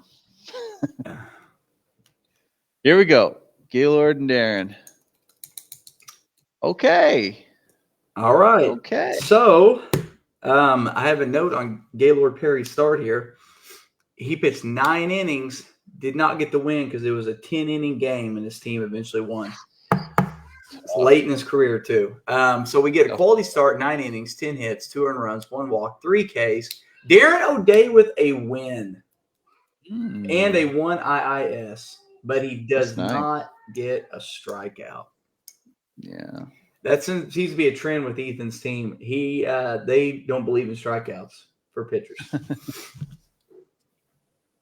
Well, the overall line, strikeouts very low, but he's got an IAS in there, quality start to win, good ERA, okay whip. I don't know, but he's down 2-5. So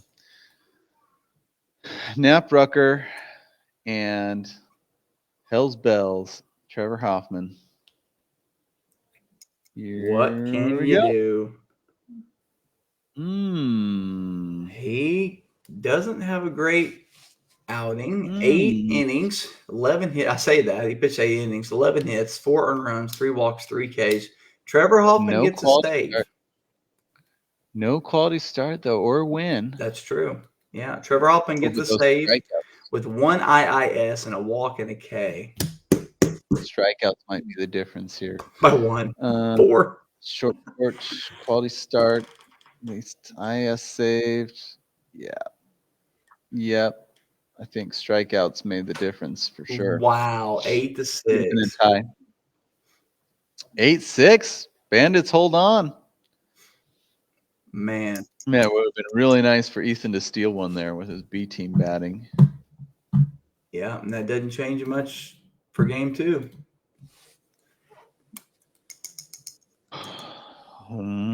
Speaking of game 2, Let's pull it up. Let's pull that. Now, he does have, as you're pulling it up, I've got it here. He does have King Griffey Jr. coming back in this game. Manny Machado, Jim Tomei's in the game. Dizzy Dean and Darren O'Day versus Felix Hernandez and Wade Davis. Oof. Dizzy Dean is the only old school pitcher in that of those four pitchers. Yep. Travis is sending out Robinson Cano, Home Run Baker, Honus Wagner. Ricky's back, Reggie Jackson, and Hal McRae, who had a big game in game one. Yeah, can he be stopped? Hal McRae. Did you notice the great Hal McRae video I had in the intro where he just takes out the shortstop? It's absolutely barrels him up. Would get suspended about 38 games in today's game. Yeah, pretty much. But it's just another Monday back in the 80s. Cool, interesting note here. This is the second August 27th game I pulled for Marcus Semien in the same series. He was an 8-27-22 in game one. That's so random. That's funny. It's always funny when you notice those things. Weird little, Yeah. All right, Ethan. Griffey Jr.'s 25th game of his career right here. Oh, okay. Rookie Griffey. Yeah. I mean, he was pretty good pretty quick, so we'll see. Any other notes? Nope, I'm good. Let's go. All right. Here we go. Ooh, lots of hits. 382 batting average, low on the counting stats. Yes, no stolen bases. King Griffey Jr. 2 for 3 with a walk and a run.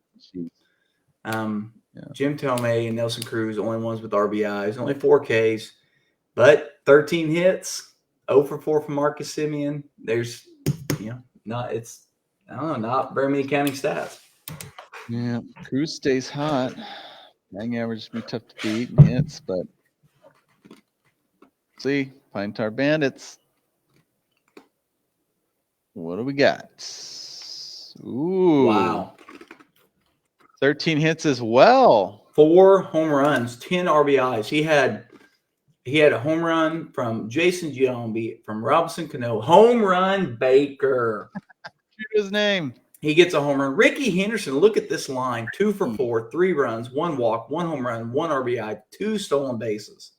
Ricky. What a game. What a legend. Jeez. Man. Hal McRae still tacking in 2 RBIs. So it's funny how they both had 13 hits, but batting average still goes to Ethan by like 21 points. He must have just had less at-bats. Or more. Yeah, less at-bats. Yeah. Because those 5 by walks. 2 at-bats. 34 at-bats for Ethan and 36 for Travis. Those walks helped. Those two extra walks. So they'll tie in hits. Runs goes to Pine Tar. Home runs by far 4. RBIs by a large amount, but walks goes to Ethan. Travis taking stolen bases thanks to Ricky Henderson. Strikeouts, and then batting average to Ethan. So 5-2. Ethan behind the 8 ball yet again. Getting good batting average numbers from his backups, but yeah. So we're looking at Dizzy Dean, 1938. Legendary pitcher. Dizzy Dean. What do we got?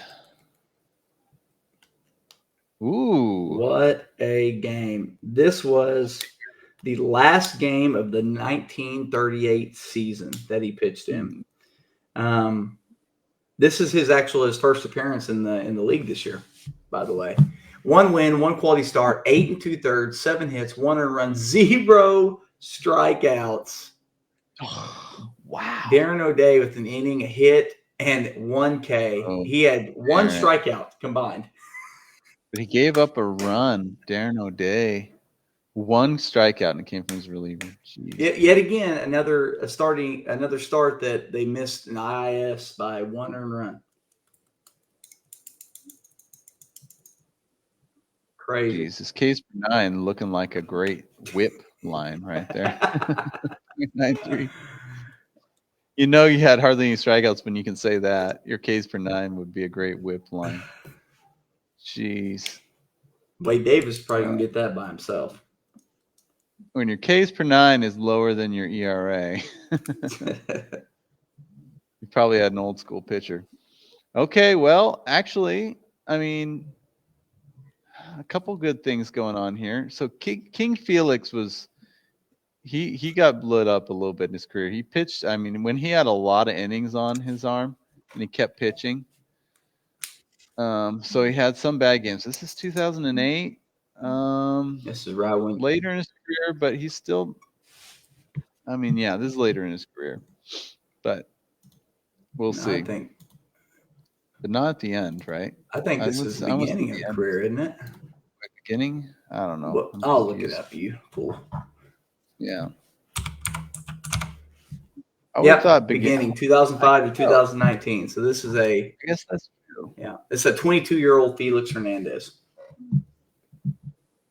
2001.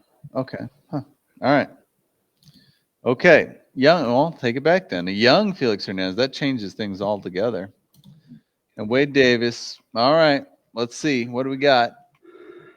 Well, that basically cements it.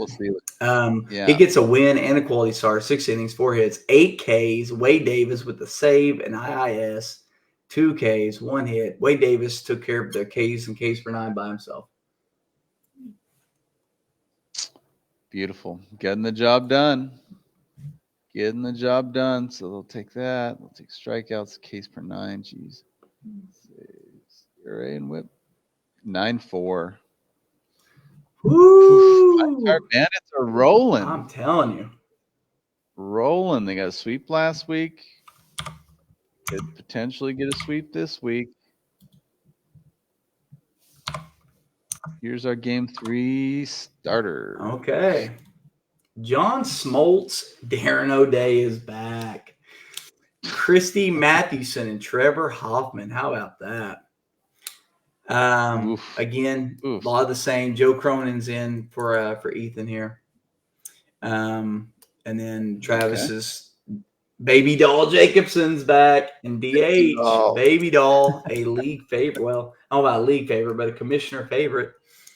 And George Brett, we don't get to see him very often. So this is his 39th of his career.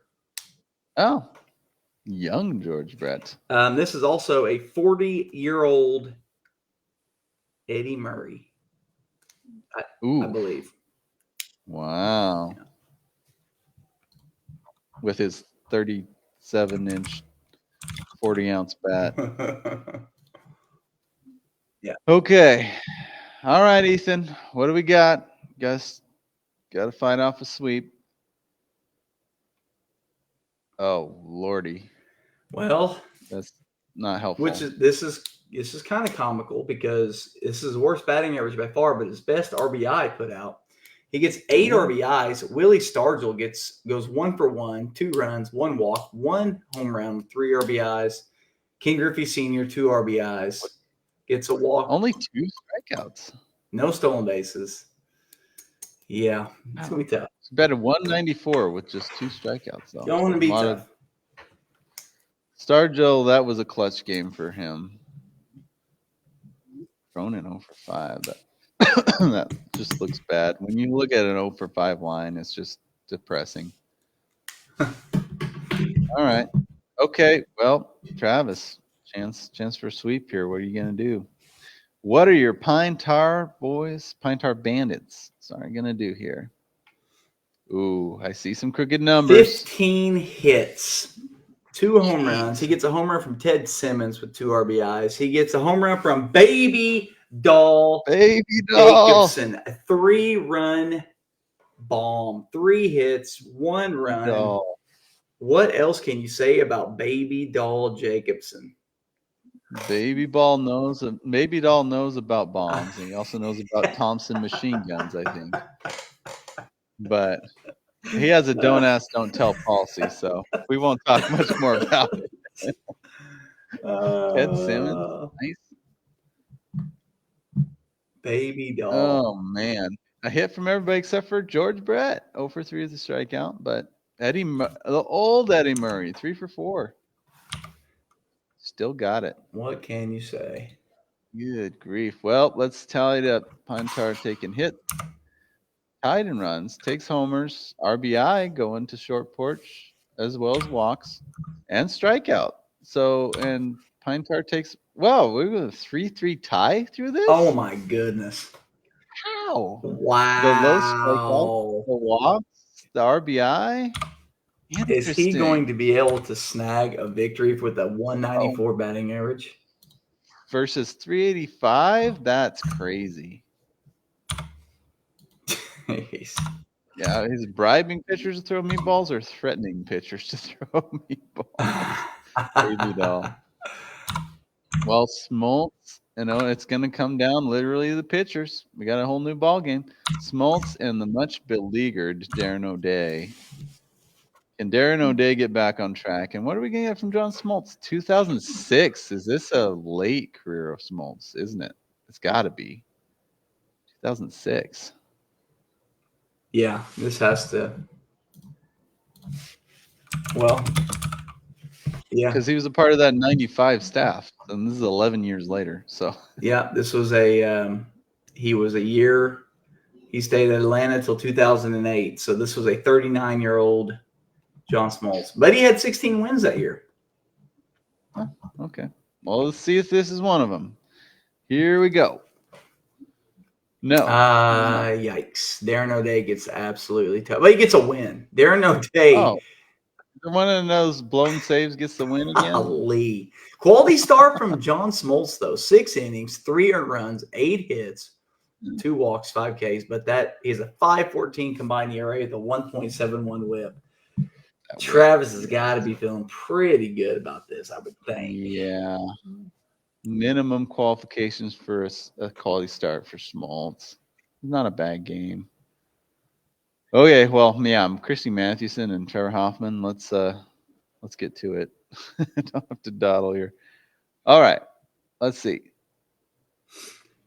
Well, it wasn't great, but it's going to be enough. Christy Mathewson, 1 win, 9 innings, 11 hits, 4 walks, 6 Ks. Trevor Hoffman with a save and an IIS. Mm-hmm. Yeah. Surprisingly enough, though, this is funny. Ethan's going to win Ks per 9. I'm not sure he's won that all year. Oh, wow. You know what? This came closer than you would have thought. 7-5. He won, but he's going to win quality starts. That is what you call a sweep. That is a sweep, ladies and gentlemen. Our first sweep of the weekend. And man, Pine Tar Bandits were already up there in the standings. They were second place coming into this. Yeah, and they are now going to be 8-1-0, dropping the short porch boys to 2-7-0. I'm not sure. I don't know that strategy he's using. We'll see. This is a very well-rounded pitching and hitting team for the Pine Tar Bandits, making them it's hard to find a weakness in that. Yeah. In that. Actively updating the standings. Yeah, love it. So what matchup will that bring? Our second to last matchup of these next 2 matchups are incredible. High leverage at top of the standing teams. We have Chris versus Brent, and I can't wait to see these pitching matchups here. You've got Chris, who is sitting at he's 3-3, and Brent is sitting at 4-2. But it's going to be fun to see these pitching matchups. Brent's pitching has been out of this world. Actually, his hitting's been amazing too. I don't know how he's even has 2 losses, but just a testament to how competitive this league is. And then Chris's team for a 50. It's about as good of a 500 record team you're going to find. Yep. So love it. This is going to be amazing matchup, I believe. Let's see. So game 1, we have Randy Johnson on the mound right off the bat for Brent. He's not messing around. He's going to the big unit game 1 with Aroldis Chapman. Talk about power pitchers. Randy Johnson, Aroldis Chapman on the mound there. Versus Yu Darvish and Troy Percival. So it's kind of interesting. 2 guys that have had some good years as well, for sure. And then you're seeing a little bit of backups here for Masters of the Diamonds. Mickey Tettleton, Red Rolf is in there, but Johnny Pesky is in there. And I do have a note on Johnny Pesky. This is rookie Johnny Pesky, but this is just weeks before Johnny Pesky and Ted Williams enlisted in the military for World War II. They weren't drafted. This is September 10th, or sorry, 26th. No, 10th. So we're 1942. So we're coming towards the end of the season, and they asked Pesky about it later, and he said, really, just finishing out the season was a formality. They were planning on him and Ted talked about it, and they said, of course, we're going to join. We don't need to be drafted. We're going to join. So they contacted the military office. They said, yeah, sign us up. We'll be there as soon as the season's over. So mad respect for that. Really cool. Johnny Pesky, Oregon guy. This is a couple weeks before he shipped off. And let's see, Mel Ott. This is right towards the end of his career. It's like in his last 20 games for Mel Ott. And then down here for the Ghosts of Candlestick Park, they got Biggio, Bill Terry, Bobby Dorr, Jose Ramirez, Archie Vaughn, Tim Raines, Al Simmons, Bobby Bonds, and Mark McGuire. This is Archie's 22nd game of his career. So a fresh-faced Archie Vaughn way back in 1932. And this is Mark McGuire, 1998. You know what that means? I do know what that means. This is a 70 home run season for the St. Louis Cardinals. 1998. This is August 1998. So this is when he's trying to accumulate for a certain record. All right. Without further ado, man, can't wait. Let's do it. So, Masters of the Diamond. What do we got? Well, a little underwhelming in some ways. Let's see. Ty Cobb, 3 for 5 with an RBI, but Tettleton, he still managed an RBI. Sisler, 3 for 5, 2 runs, a RBI, and a stolen base. That was handy. Look at Paul Molitor, though. 0 for 5 with 3 strikeouts. Wow. Uncharacteristic of Molitor. Wow. Great contact hitter. Over 3,000 hits. Red Rolf, 0 for with 2 walks. But Pesky, in his final season before shipping off, 2 for 4. Lou Brock, 2 for 5. Ty Cobb, Frankie Fritz, decent game, 1 for 3, 3 runs, 2 walks. But you know what? So with Brent, he's not a home run hitting club. So he puts up these numbers that are just that they, if you mess up, if you falter, you're gonna get beat. And Brent could probably tell us. So this might be his first game under 300 batting average. And then all those strikeouts, 6. That's a ton for him. I mean, Molitor alone with 3. Tettleton, he's one of the higher strikeout guys on his roster. He put up 2. But you never see 6 strikeouts from Brent. But I mean, he's just got to stay in the ballpark when he comes into pitching because his pitching's so strong too. So Ghosts, they really need to capitalize, grab some categories here if they can. Yep. Let's see what happens. Let's see what happens. I don't know. I want to see what the 1998 Mark McGuire does. Say Chris hopped on here a while ago. Says he's watching. Yeah, he's commenting. He just said he's had a couple games under 300, but not many. He says, oof, 70 home run Mark McGuire roided up and built McGuire.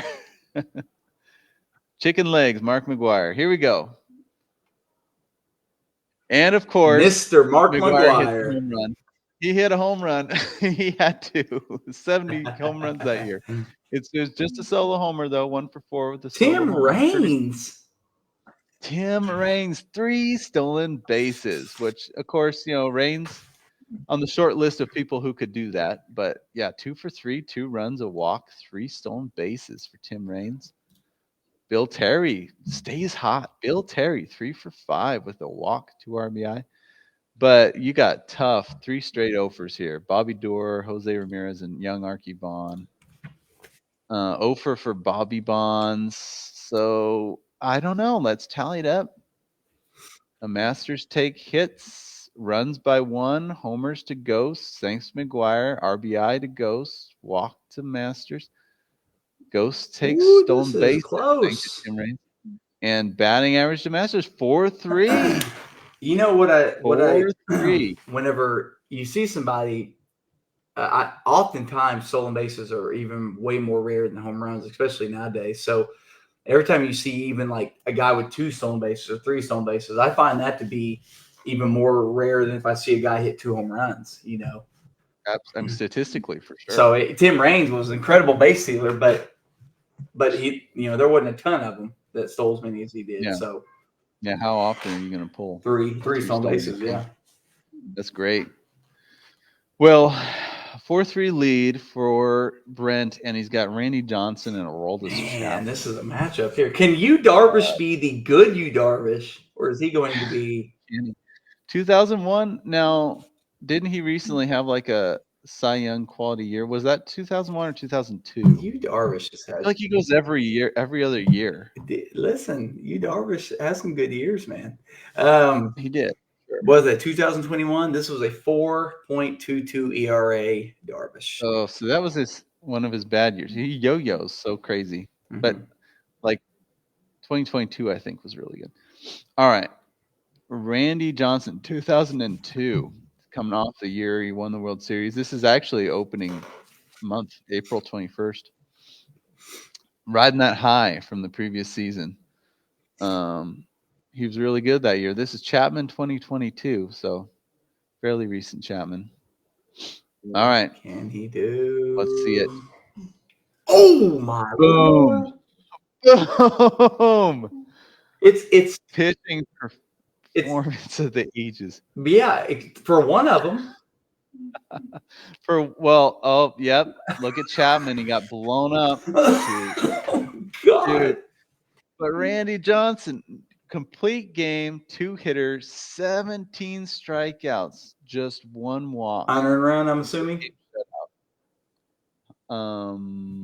Yes. God. Yes, he did. So I guess it wasn't technically a shutout, but an unearned run, so it didn't count as the II. Chapman gets absolutely blasted. 0.3, a third of an inning, 2 runs, 3 walks. He just couldn't throw strikes. Came out there and just nice. 22 Chapman is right. 22 Chapman was not good. But despite all that, look at the overall pitching line. A win, a quality start, 17 strikeouts. Gosh dang, man. No save, but a 1.93 ERA and a 0.64 whip, despite Chapman's 9 whip. Unreal. Thank you, Randy Johnson. The big unit. Gotta love the big unit. Love Randy. Dang, one of the best pitching performances of the year right there. Crazy. Well, good luck, you Darvish. Here we go, you. Can you gotta get big quality. You scoreless inning, that's open still. I don't know. You got to be perfect. Okay, Darvish, Percival. Here we go. Well, they saved. Oh my gosh! Okay. This might be interesting. No way. He got the 3 hits in 7 innings, 1 run, 1 walk, 6 strikeouts. Percival with a scoreless inning. Let's tally it up. Going to win the whip by 0.01. Take IAS. Strikeouts Ks per 9, thanks to Randy. No way. No. Oh, he wins by taking whip by 1/10 of a point. Or no, what? Yeah. Oh my gosh. No way. Aroldis Chapman completely spearheaded the legendary start from Randy Johnson. Oh. And gave the win to Ghosts of Candlestick Park. Everything had to go right. Everything. And then Darvish and Percival got the quality start to win the save, the scoreless inning. But Chapman, and if there wasn't even that unearned run in Randy Johnson's game, Yu Darvish just had a good start. That's all he had to do. Yeah. I mean, 3 hits over 7 innings because the whip, you had to have a good enough whip to beat .64. Oh my gosh, I cannot Jeez, believe it. hats off. That's incredible. Incredible. Wow. What the heck? Well, that's game 1. That That's has to be of one of the series. the best pitching pulls we've ever had from Randy Johnson. Yeah. And then one of the worst pitching pulls we've ever had in Aroldis Chapman. Yep. Oh man. Well, if game 1 was any indication, we got 2 more games of this from these guys. Golly. Let's see what else we got in store. Can't believe that just happened either. Jeez. Wow. Okay. Game 2 starters. Here we go. Take a breath. Oh. Okay. So we got Johnny Mize jumping in the lineup here. Still got Johnny Pesky out there. Mostly the same. Paul Wainers in DH. Biggio's still out there. Freddie Lindstrom getting a start. Murray Wills. Berkman's in here. Larry Doby. This is a opening day start for Mark McGwire in 1989. Young Athletics Mark McGwire. April 3rd, 1989, opening day. Wow. Starters, their pitchers. Masters of the Diamond, Chris Sale. 2018 Chris Sale. So that'd be Red Sox, I believe. Houston Street. And then versus Don Drysdale and Troy Percival. That was pretty good match. I still can't believe what we just saw. I can't believe it either. Oh, all of the game. Here we go. Brent said, when I saw that 22 Chapman, I had concerns. Yeah, definitely would have rather seen like a 2016 Chapman or something. Or like 2013. All right. Here we go. Oof. Oh, man. Still recovering. All right. Masters of the Diamond. Can they bounce back? Ooh. Yes, this is a nice looking bounce back. 8 walks. 8 walks. No strikeouts. 0. No strikeouts. 8 walks. A 3-run bomb. Mickey Tettleton, 2 for 3. The 3-run homer. Johnny Mize, 1 for 3, 2 walks. Paul Molitor, 1 for 2, 2 walks and a run. Only one without a hit was Red Rolfe, but he had a walk and a run. Lou Brock, 2 for 4 with 3 runs scored. Ty Cobb, 2 for 4. It's crazy. So Ty Cobb gets on twice. Lou Brock gets on 3 times and no stolen bases from that. Wow. That's surprising. So Lou Brock on 3 times and no stolen bases. That's actually kind of incredible. That's a good line. Great line. I mean, the 8 walks, 10 runs. Shoot, no strikeouts. Yeah, impossible to beat that. You can only hope to tie it. Right. Yeah. Well, okay. Tall task here for the ghosts of Candlestick Park. Here we go. Oh. That's a great line. Jeez. Opening day, Mark McGwire, 2 for 3 with a 3-run homer. McGwire going off this week. Man. Berkman, of all people, 0 for 4, 3 strikeouts. That's tough. Look at Bobby. Bobby Dorr, 4 for 6, 4-hit game. 2 runs, 2 RBI. Bill Terry staying hot, 1 for 4, 2 runs, 2 RBI. Bill Terry's one of his best hitters. Crazy. And no stolen bases. No stolen bases. It would have been helpful to steal that category, but he does take hits. Masters takes runs by 1. They tied in homers. RBI to the Ghosts. Walks to Masters. No stolen bases for either. Strikeout to Masters, of course. And batting average 4.2. Wow. Both teams look really good there. Well, 4.2. Let's see if Houston Street can get his crap together here and not pull a Aroldis Chapman. We'll see. 2016. We'll see. I feel like 2016 was later career for Street. Okay. Sale and Street. I like Sale though in this league.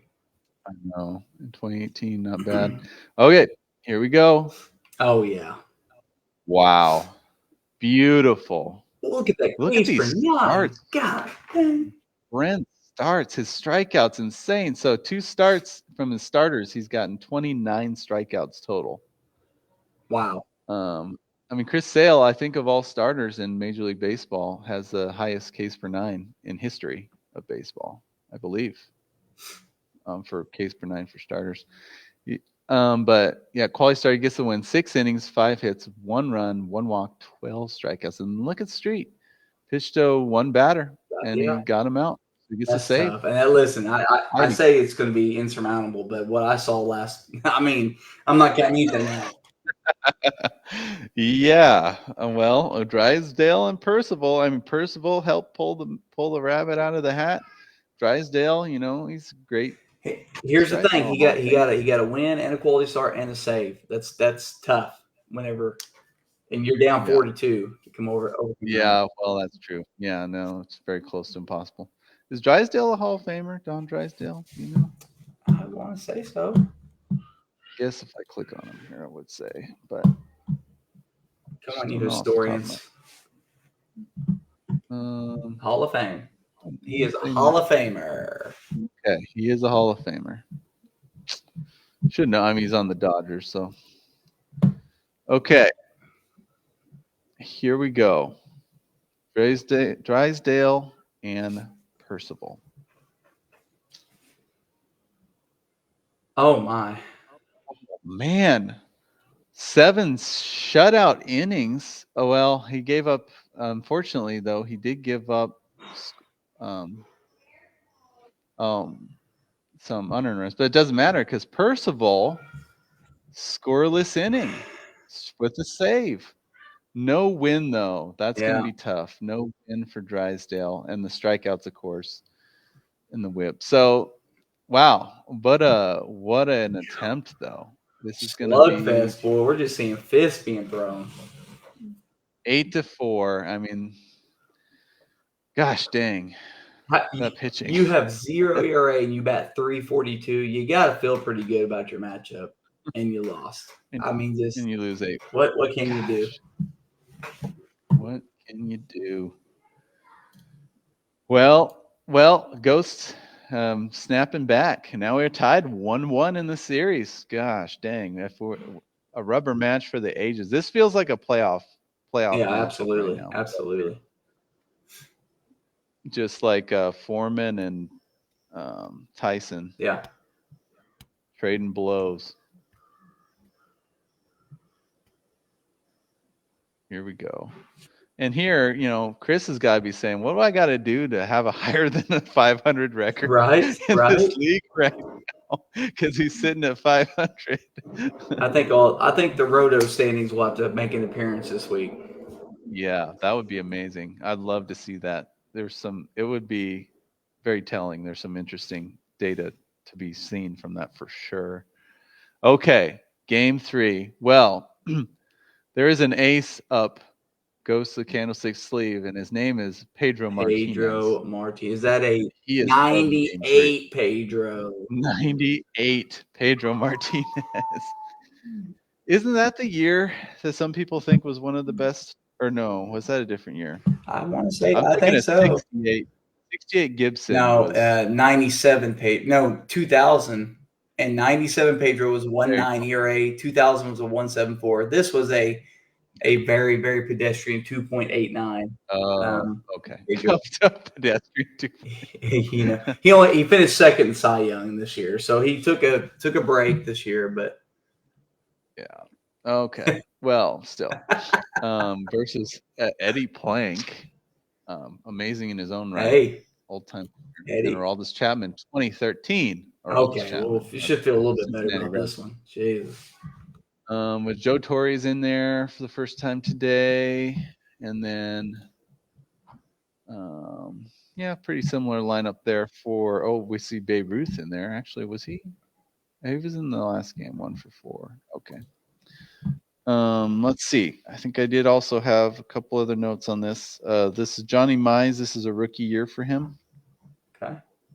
And Freddie Lindstrom. This is. Oops. I think I put this on the wrong note for Lindstrom. So, last game, Freddie Lindstrom, when he went 2 for 4 with a run, a walk, and an RBI, this is his 7th to last game.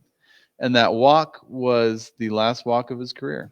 Dude, this is crazy. I just had to look this up, but I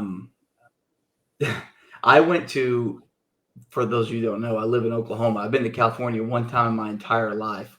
I just so happened to go watch the Dodgers play the Cincinnati Reds in 2013, July 26th. Oh, the day after? And Aroldis Chapman pitched in that game as well, because I got a picture of it. I just looked on Facebook. You almost pulled the game I went to, the one time I've been to Dodger Stadium. That's crazy. So this was against the Dodgers? Yeah. We know that? Yeah. It was against. Wow. Yeah. That's so cool. I couldn't believe it. When I saw the date, I was like, I got to go look at this. I don't know how you've been to Dodger Stadium and I haven't. You've never been there? I've driven through LA so many times. Once. I've been one time. Yeah. I never stopped, and it was always with family, and they didn't want to stop there, or it wasn't the right time of year. Crazy. That is so crazy. Yeah, that's wild. All right, let's get it going. The rubber match, the Clash of the Titans, Masters of the Diamond. What do we got? Good grief! This dude just hits. The dude just hits. What? Just 3 strikeouts, but 395 batting average, 15 hits. Everybody got a hit.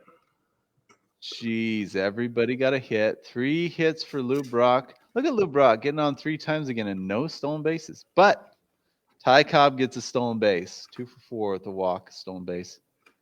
Johnny Mize, 2 for 2, 2 walks, a run, 2 RBIs. Paul Molitor, 2 for 5 with the run. You know, 9 RBIs for this team is an oddity in itself. Yeah. No homers. That's kind of normal. But 11 run, 9 RBI, 6 walks. Jeez, these numbers are nice. With the stolen base, 3 strikeouts. Oofda. Woof. All right. Wow. All right. Goes to Candlestick Park. What do you got for us? 371 batting average. Okay. 13. Has he lost? 13 hits is not going to win it. I've got to go back and look. This is wild. Okay. That is a tough crowd here. He batted 216 that first one. And then the second game, he batted 342 and lost it by .013. And he batted 371, is going to lose this one too, this batting average. By .024.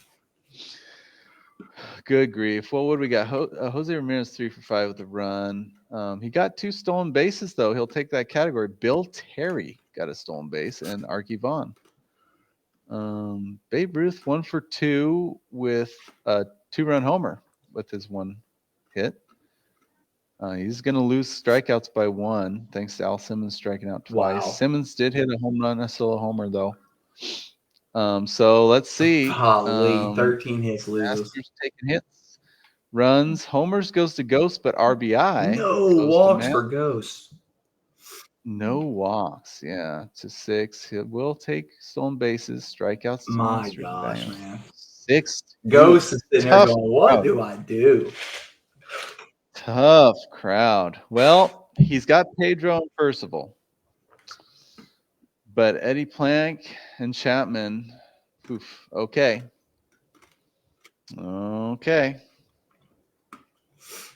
Dang, man. Crazy matchups. All right, 1907 Eddie Plank. Day after Ben Scholler appearance, Aroldis Chapman. Day before. Here we go. Ooh, looking good. Plank does not get the win. It was a quality start. 9 innings, 9 hits, 3 runs, 1 walk, 5 strikeouts. Chapman got a save the day before you saw it. You said he got a He save did. in your He game. did. Back-to-back days. Scoreless inning. He gave up a hit and a run, but he wiggled out of it with 2 strikeouts. This is looking nice. So 6-2 lead. He's It's got tough. sitting at a This scoreless is inning. tough.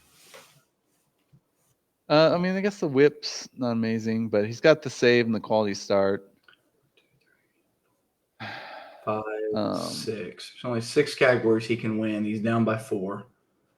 I mean, Pedro alone could snag that strikeouts and Ks per 9. True. There's 2 categories right there. He could, grab a win, whip. Yeah, we'll see. I mean, he's pulled a rabbit out of his hat before in game 1. Let's see what he can do in game 3. This is for all the marbles. Oh, not good enough. Not good enough. Good start. I mean, it's not bad, but it's not going to cut it for what he needs. It's a quality start. 8 innings, 5 hits, just 3 runs, a walk, 5 strikeouts. This is low for Pedro. Percival did his job, and he got a scoreless inning. He did walk 2, but it was not a save situation. Struck out 2.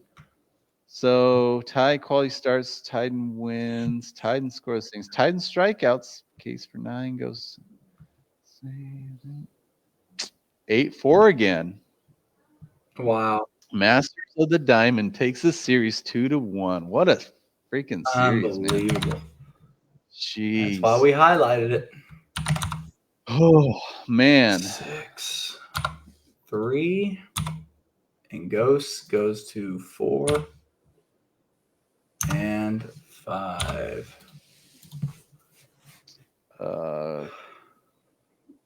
Chris says he's off to drown his sorrows at the Civil War tailgater. Go Ducks. Well, that's a pretty good way to move on Go from Ducks, this. indeed. Dang. Wow. That was crazy.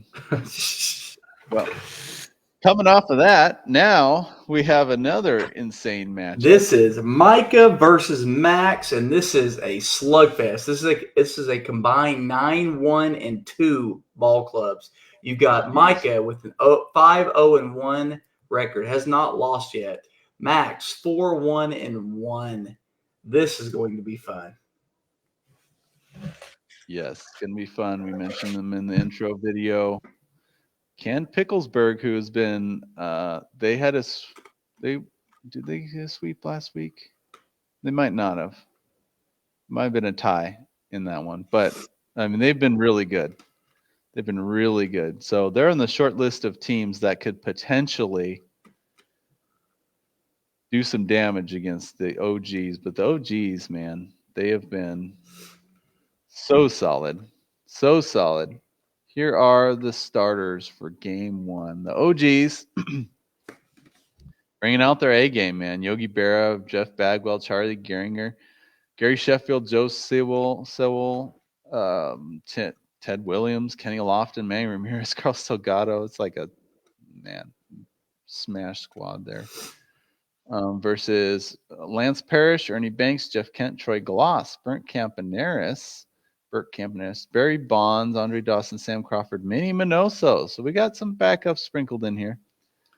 Ed Rulebach and Craig Kimbrell on the mound for the OGs versus Big Sexy Bartolo Colon with Raleigh Fingers. Bartolo is a one-time champion, but did not make an appearance last year. Yes, exactly. This is his first start in the league history. Big Sexy Bartolo Colon. I like the gonads on Max there to go against the undefeated league champion. He's game 1, trotting out Bartolo Colon. Yeah, wait, is he in the offensive lineup or is he pitching? Exactly. He's got that home run game. Okay. Home run. One more home run than Tom Brady. That's right. He's lost 3 less Super Bowl. That meme just hit perfect. Whoever made that as a work of art. But Okay. No notes on this. Well, I will say actually Bartolo Colon, this is his 37th career game. Okay. This is kind of a younger Bartolo Colon here in 1998, the same year as that Pedro. Cleveland Indians, Bartolo, huh? Yep, Cleveland Indians. With the he was clean shaven back then too. He didn't even have his like full facial hair yet. Okay, here we go. Hitters for the OGs. Looking not amazing. Slim. Yeah, a little light in those counting stats.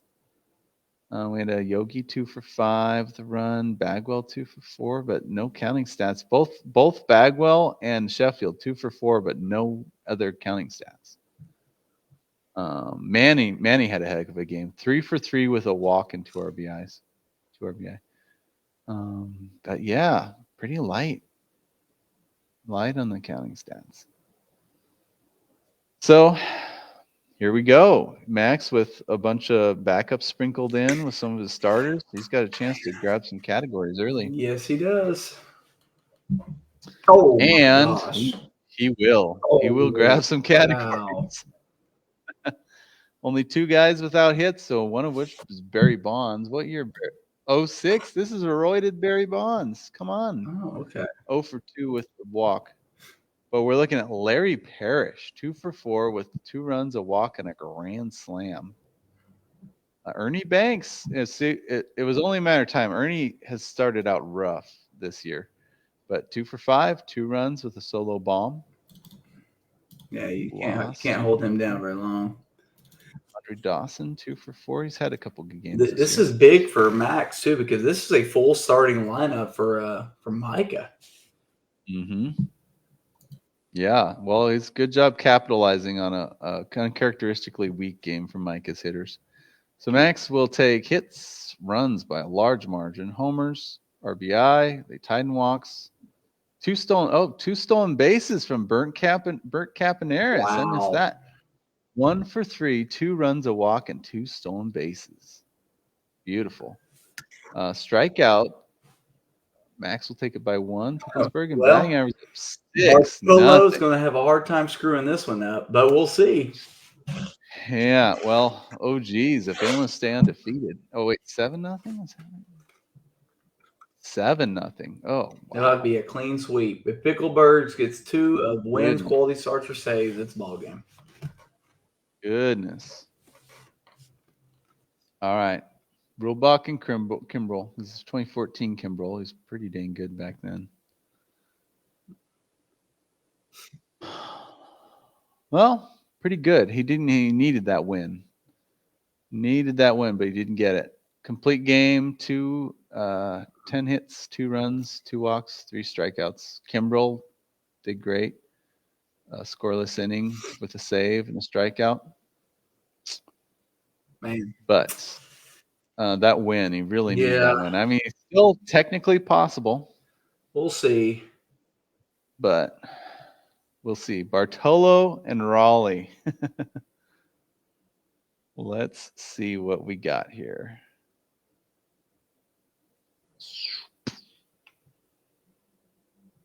Raleigh gets safe, and a scoreless inning. So Raleigh seals it. There's a lot of ties here. Holy cow.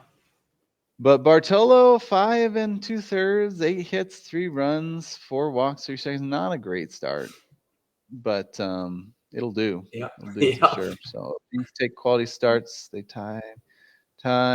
Case per 9 goes to Max. Tied and saves. ERA and WHIP. 8-3. Wow. So not only do the OGs get their first loss, but Picklesburg saddles them with an 8-3. Woo! They're Max. evened up now. 5-1-1 currently. Ooh, okay. That makes things even more interesting. Okay. Picklesburg coming out hot. They're ready to play today. The OGs. Did they just wake the beast, though? The OG's going to come back into form. Drink water here. Well, It looks like Mike is sending out the same exact lineup for game 2. He's going starters here with Craig Kimbrell at relief. He's not messing around versus Picklesburg. He's got the old-time pitcher Sam Lever out there with Kimbrell in relief. This is 2021 Kimbrell, so that's a little scary for Micah. Excuse me. So, and then down here for Picklesburg, Larry Parrish still out there. Troy Gloss still out there. There's in Campaneris, Minnie Minoso, but we got Ichiro in here. Frank Robinson in the lineup. William McCovey. So still a mixture. Freaking Jared Weaver. Here we go. What are we getting today? Jared Weaver. The legend, Jared Weaver. 2013. We got Dave Rigetti. Jeez. Okay. Jared Weaver against his former team. He was on OGs last year. Oh yeah, he was. I was shocked when OGs when they went to get, I don't know if it was his 4th pitcher or something, and he didn't get Jared Weaver. I was really surprised. And I feel like Weaver fell onto Weaver was like the 5th pitcher for Picklesburg. Mm-hmm. I don't know. Mm-hmm. The disrespect. After Weaver established himself as an all-time great last year. Mm-hmm.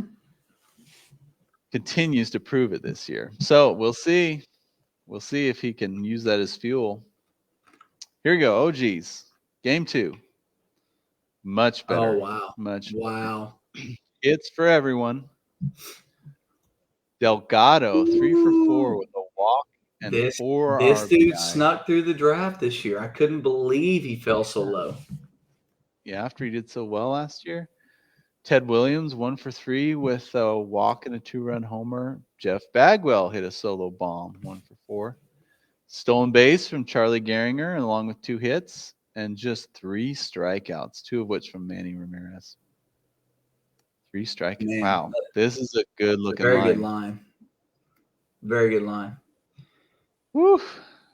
Max's Picklesburg squad has their work cut out for them in game 2. They may have awakened the beast here. Here we go. Oh. See a lot of goose eggs. That's not good. McCovey 0 for 4, 2 strikeouts. Troy Gloss 0 for 4 with a strikeout. Frank Robinson 0 for 4. Jeez. Yikes. Yeah, Minnie Minoso 2 for 4, 2 runs. Sam Crawford 1 for 3 with a solo bomb. He did get a stolen base from Campaneris again. 6 strikeouts. Yikes. Ichiro only 1 for 4 and had a strikeout. Jeez. Ichiro, he's just not good in this league. Even the things he did well in his, I don't know. And Pete Rose. Like most things, stolen bases, the hits. I don't know. Mm-hmm. So Micah taking hits. They tied in runs. Micah takes homers, RBI, walks, tied in stolen bases. Micah takes Ks and batting average. So it's almost identical from the script is flipped. Yeah. But Jared Weaver. Yeah. We got Mr. Cy Young. What are we talking about? Yeah. Sam Lever, old-time pitcher with Cape 1904. Is that a new record? 117-year difference? Oh, geez. Probably. 117-year difference. I think that is the biggest difference. Wow. That's crazy. 117 years. Only in the all-time league. Yep. Here they go. They combine 4. Wow, Lever with a heck of a start. Kimbrell got touched up. Kimbrell 1 inning, a hit, an earned run, a strikeout. But Lever, complete game, 9 hits, 1 earned run, 4 strikeouts, no walks. While he's starting to win. So that's going to all but seal it for Micah because of that outing from Lever. Mm-hmm. I would think. We'll see. Very slim. The door is cracked. I mean, 6-0. Yeah, very slim. Jared Weaver's sitting there sweating in the dugout, but all right, Weaver and Rigetti. See what they got for us. Jared Weaver, my God. What a legend. I don't even know anymore. What are we doing? We got to reevaluate the whole career of Jared Weaver. I'm convinced his career ERA is like 1.7 or something. But look at 6 innings, 5 hits, 1 run, 7 strikeouts, the win, the quality start. He never goes more than 6 to 8 innings. He always gets the strikeouts somewhere in between the 5 and the 9, 5 and the 8. Oh my gosh, he made this close. Righetti didn't get a save though. That might. Oh my gosh, he just made this. Oh, Righetti not getting the save. It was a scoreless inning, but it wasn't a save situation. That made all the difference.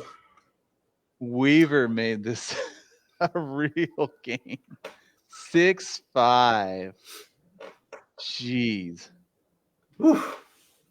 Holy crap. Held on by the skin of his teeth. Exactly. Sam Lever clutch with a quality game. Kimbrel tried to give it up, man. Wow. Ooh, okay. We're going a 1-1 tie now. Okay. Coming into this.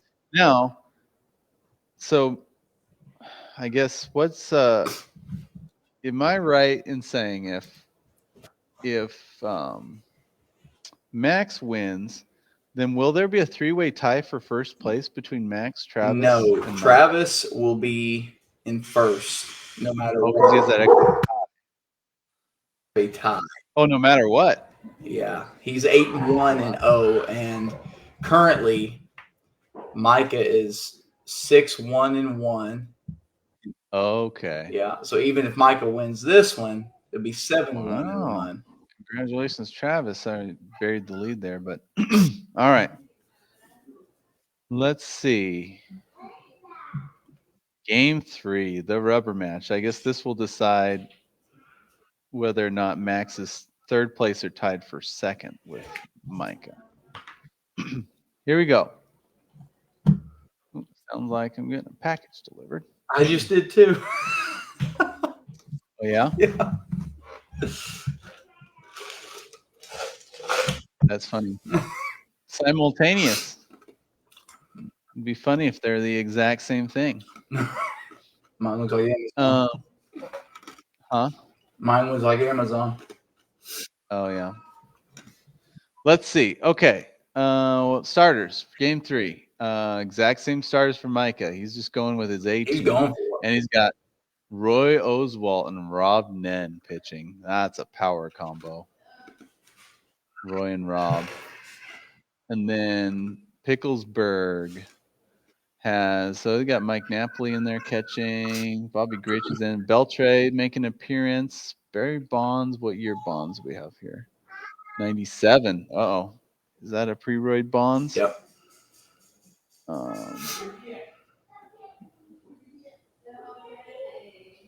Yeah. So, and then Andre Dawson, Ichiro, can he do something? Signs of life, hopefully. We'll see. Frank Robinson. Frank Robinson was really disappointing last year for Mosby. But Tom Seaver and Raleigh Fingers. This pitching matchup's really good. Yeah. Oswalt can be hit or miss, but when he's good, he's good. Yes. Okay. All right.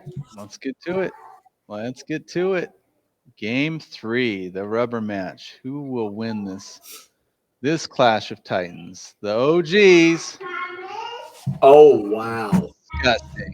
Disgusting. Oh, wow.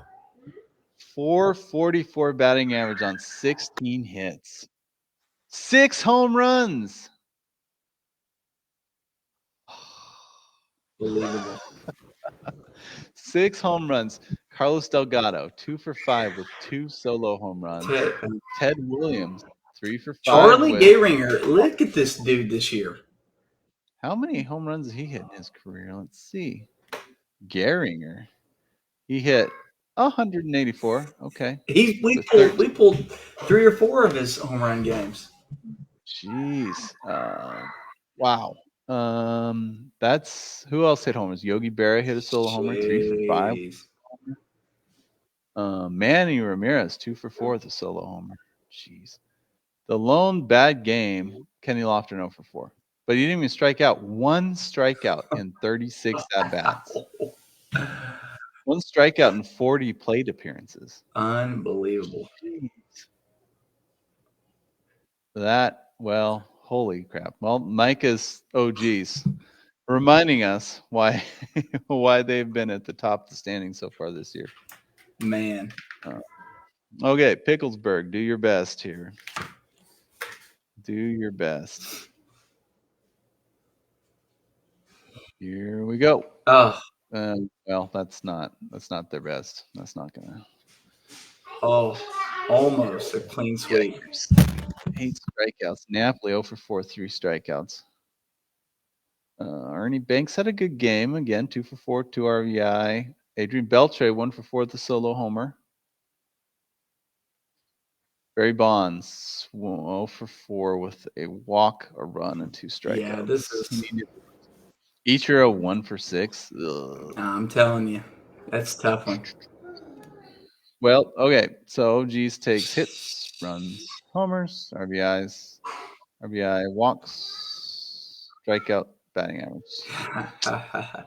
If OG's gets 2 of a win, a quality starter, a save, it is ball game. And with these 2 guys, there's a high likelihood of that happening. Rob Nen, Roy Oswalt. 09 Oswalt. That might be 09 Oswalt.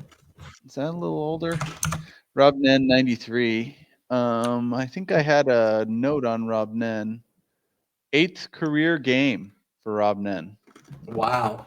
So very early. Oh, and this was Ichiro's 47th game of his career. I would say young Ichiro, but he wasn't young as a rookie. So a new MLB Ichiro. The young Rob Nen. Huh. Okay. Here we go. Royals up. Rob Nen. Boom. Oh my gosh. Look at Rob Nen. In 1 2/3 inning, 5 hits, 4 runs, 3 walks. He doesn't get the win or quality start or save. So a note on this, Rob Nen, when he first, at the beginning of his career, he was horrible. Horrible. So he blew a save in this game, but this was like his 8th game. I want to say this was the 3rd blown save of his career. He had already had multiple multi-runs given up. Nen was bad in the beginning of his career, his rookie. So, and then Oswalt, 6 innings, 5 runs, 8 hits, 2 walks, 5 strikeouts. I can't even. I mean, if Max pulls this off. I mean, he's got Seaver and Raleigh fingers. Now, the one saving grace for Micah is his Ks and K per 9 are pretty decent. Yeah. But Seaver, he struck out some guys in his career, man. This just got interesting. Good Lord. Oswalt and Nen, the fix is on. What the heck? Check their bank Like I accounts. said, Oswalt, when he was good, he was good. But when he was bad, he was bad. Okay, Tom Seaver, 1979. Raleigh Fingers, 1973. So we got some 70s pitching performances here. This is it. This is the last stats for the weekend. For the week. Can he do it? What do we got? No win, no save. Oh. And he didn't even get him K's or K's per 9. K's were low. Dang. I mean, it was a quality start. 6 innings, 9 hits, 3 runs, 2 walks, 4 strikeouts. But look at Raleigh Fingers. 3 1/3 innings, 6 hits, 2. And I think I had a note on this one. He no earned runs, but I want to say Raleigh Fingers gave up like 5 unearned runs in this one. It was really weird. It was a really weird game. So quality start, strikeouts, K per 9. Man, the door was open there for a fraction of a second. 9-3. The OGs Wow. take the series 2-1. Gosh, Rob Nen just tanking his ERA for the season. That is Oswald. unbelievable. He had a door, and it shut on him. And Nen might not have a chance with Nen. With that one game.